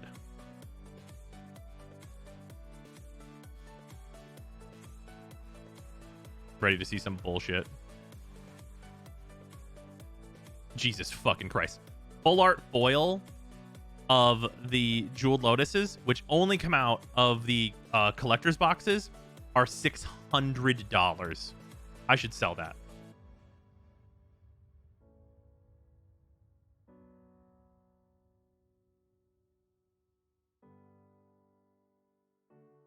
It's like outrageous.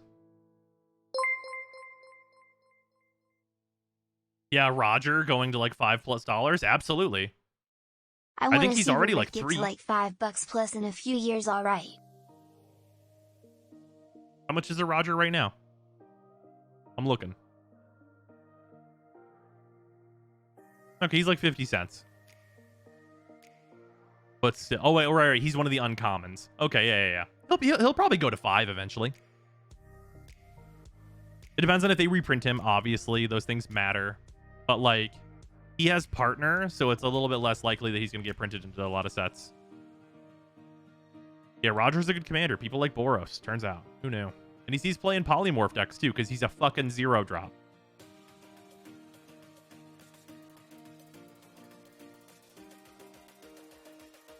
$600. You can buy like 12 of my budget commander decks with that. Yeah, exactly. But yeah, it's a whole ass thing. Yeah, there's like, I mean, Magic as a game, I love it as a game. I really do. But there is a separate game that you can also play with Magic. And it's literally the game that I played to get into Magic.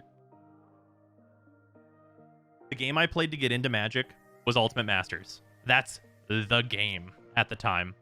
Because I had I tell a story all the time. I had a local store that was giving me a deal, and I was buying Ultimate Masters boxes that were worth like $280 Just like at the how time. 30 to 40 War Rock Mountains cards is a good idea to invest in, get 20 Roggers. Yeah, sure. But like, the game I played was Ultimate Masters. Ultimate Masters, for those wondering. Wait, let me see how much these are, because it's hilarious now. I think they're like $600 a box or some fucking bullshit. Okay, they're not quite that. They are $425 per box now for Ultimate Masters. They were like worth $280 or so at the time whenever they came out, and I was getting them for like $220 to $230, $230 with tax basically. And I was just opening them. I was just opening as many boxes as I could get my hands on and immediately selling the cards to whoever would buy them. Like, I was selling the cards at like a bit lower than TCG Player to people like around my local area and stuff.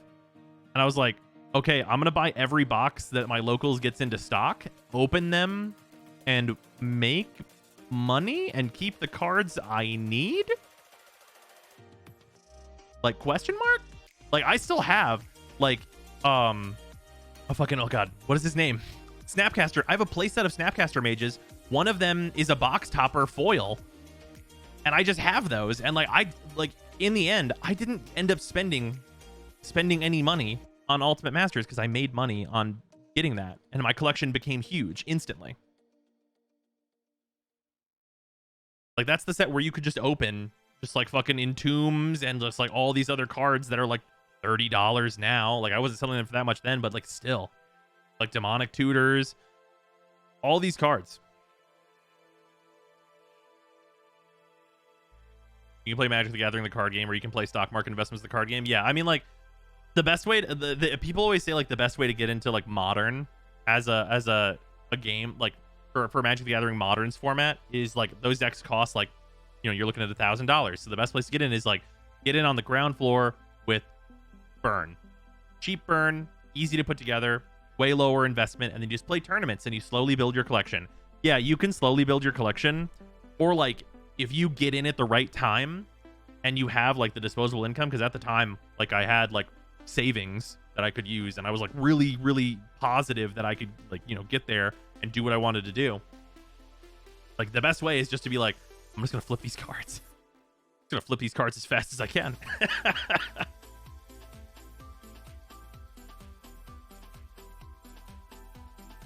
Yeah, anyway, it's almost 12:30. I gotta go give Finn his meds, get him settled, all this stuff, and then get some sleep. I will see you guys later. Also, this chair's fucking comfy. I might come in here and sleep. Jesus. Oh, but yeah. Really, yeah. Fucking Magic's a good game. Yeah, we will open that Modern Horizons box. I'm really curious if we're gonna get fucking Ren and 6 and all this other fucking Urzas and all this other bullshit that can come out of the box. Oh, but yeah. Let's just play 2 to 3 games Commander. Oh, yes, of course. But yeah, I will see you guys tomorrow. Probably later on in the day, I'd imagine. But yeah, that'll be the case later, everybody. It's been a good time. Unfortunately, a short time. Later. Need to get back to playing on Commander nights? You're always welcome, Zyla. Yeah, later, all.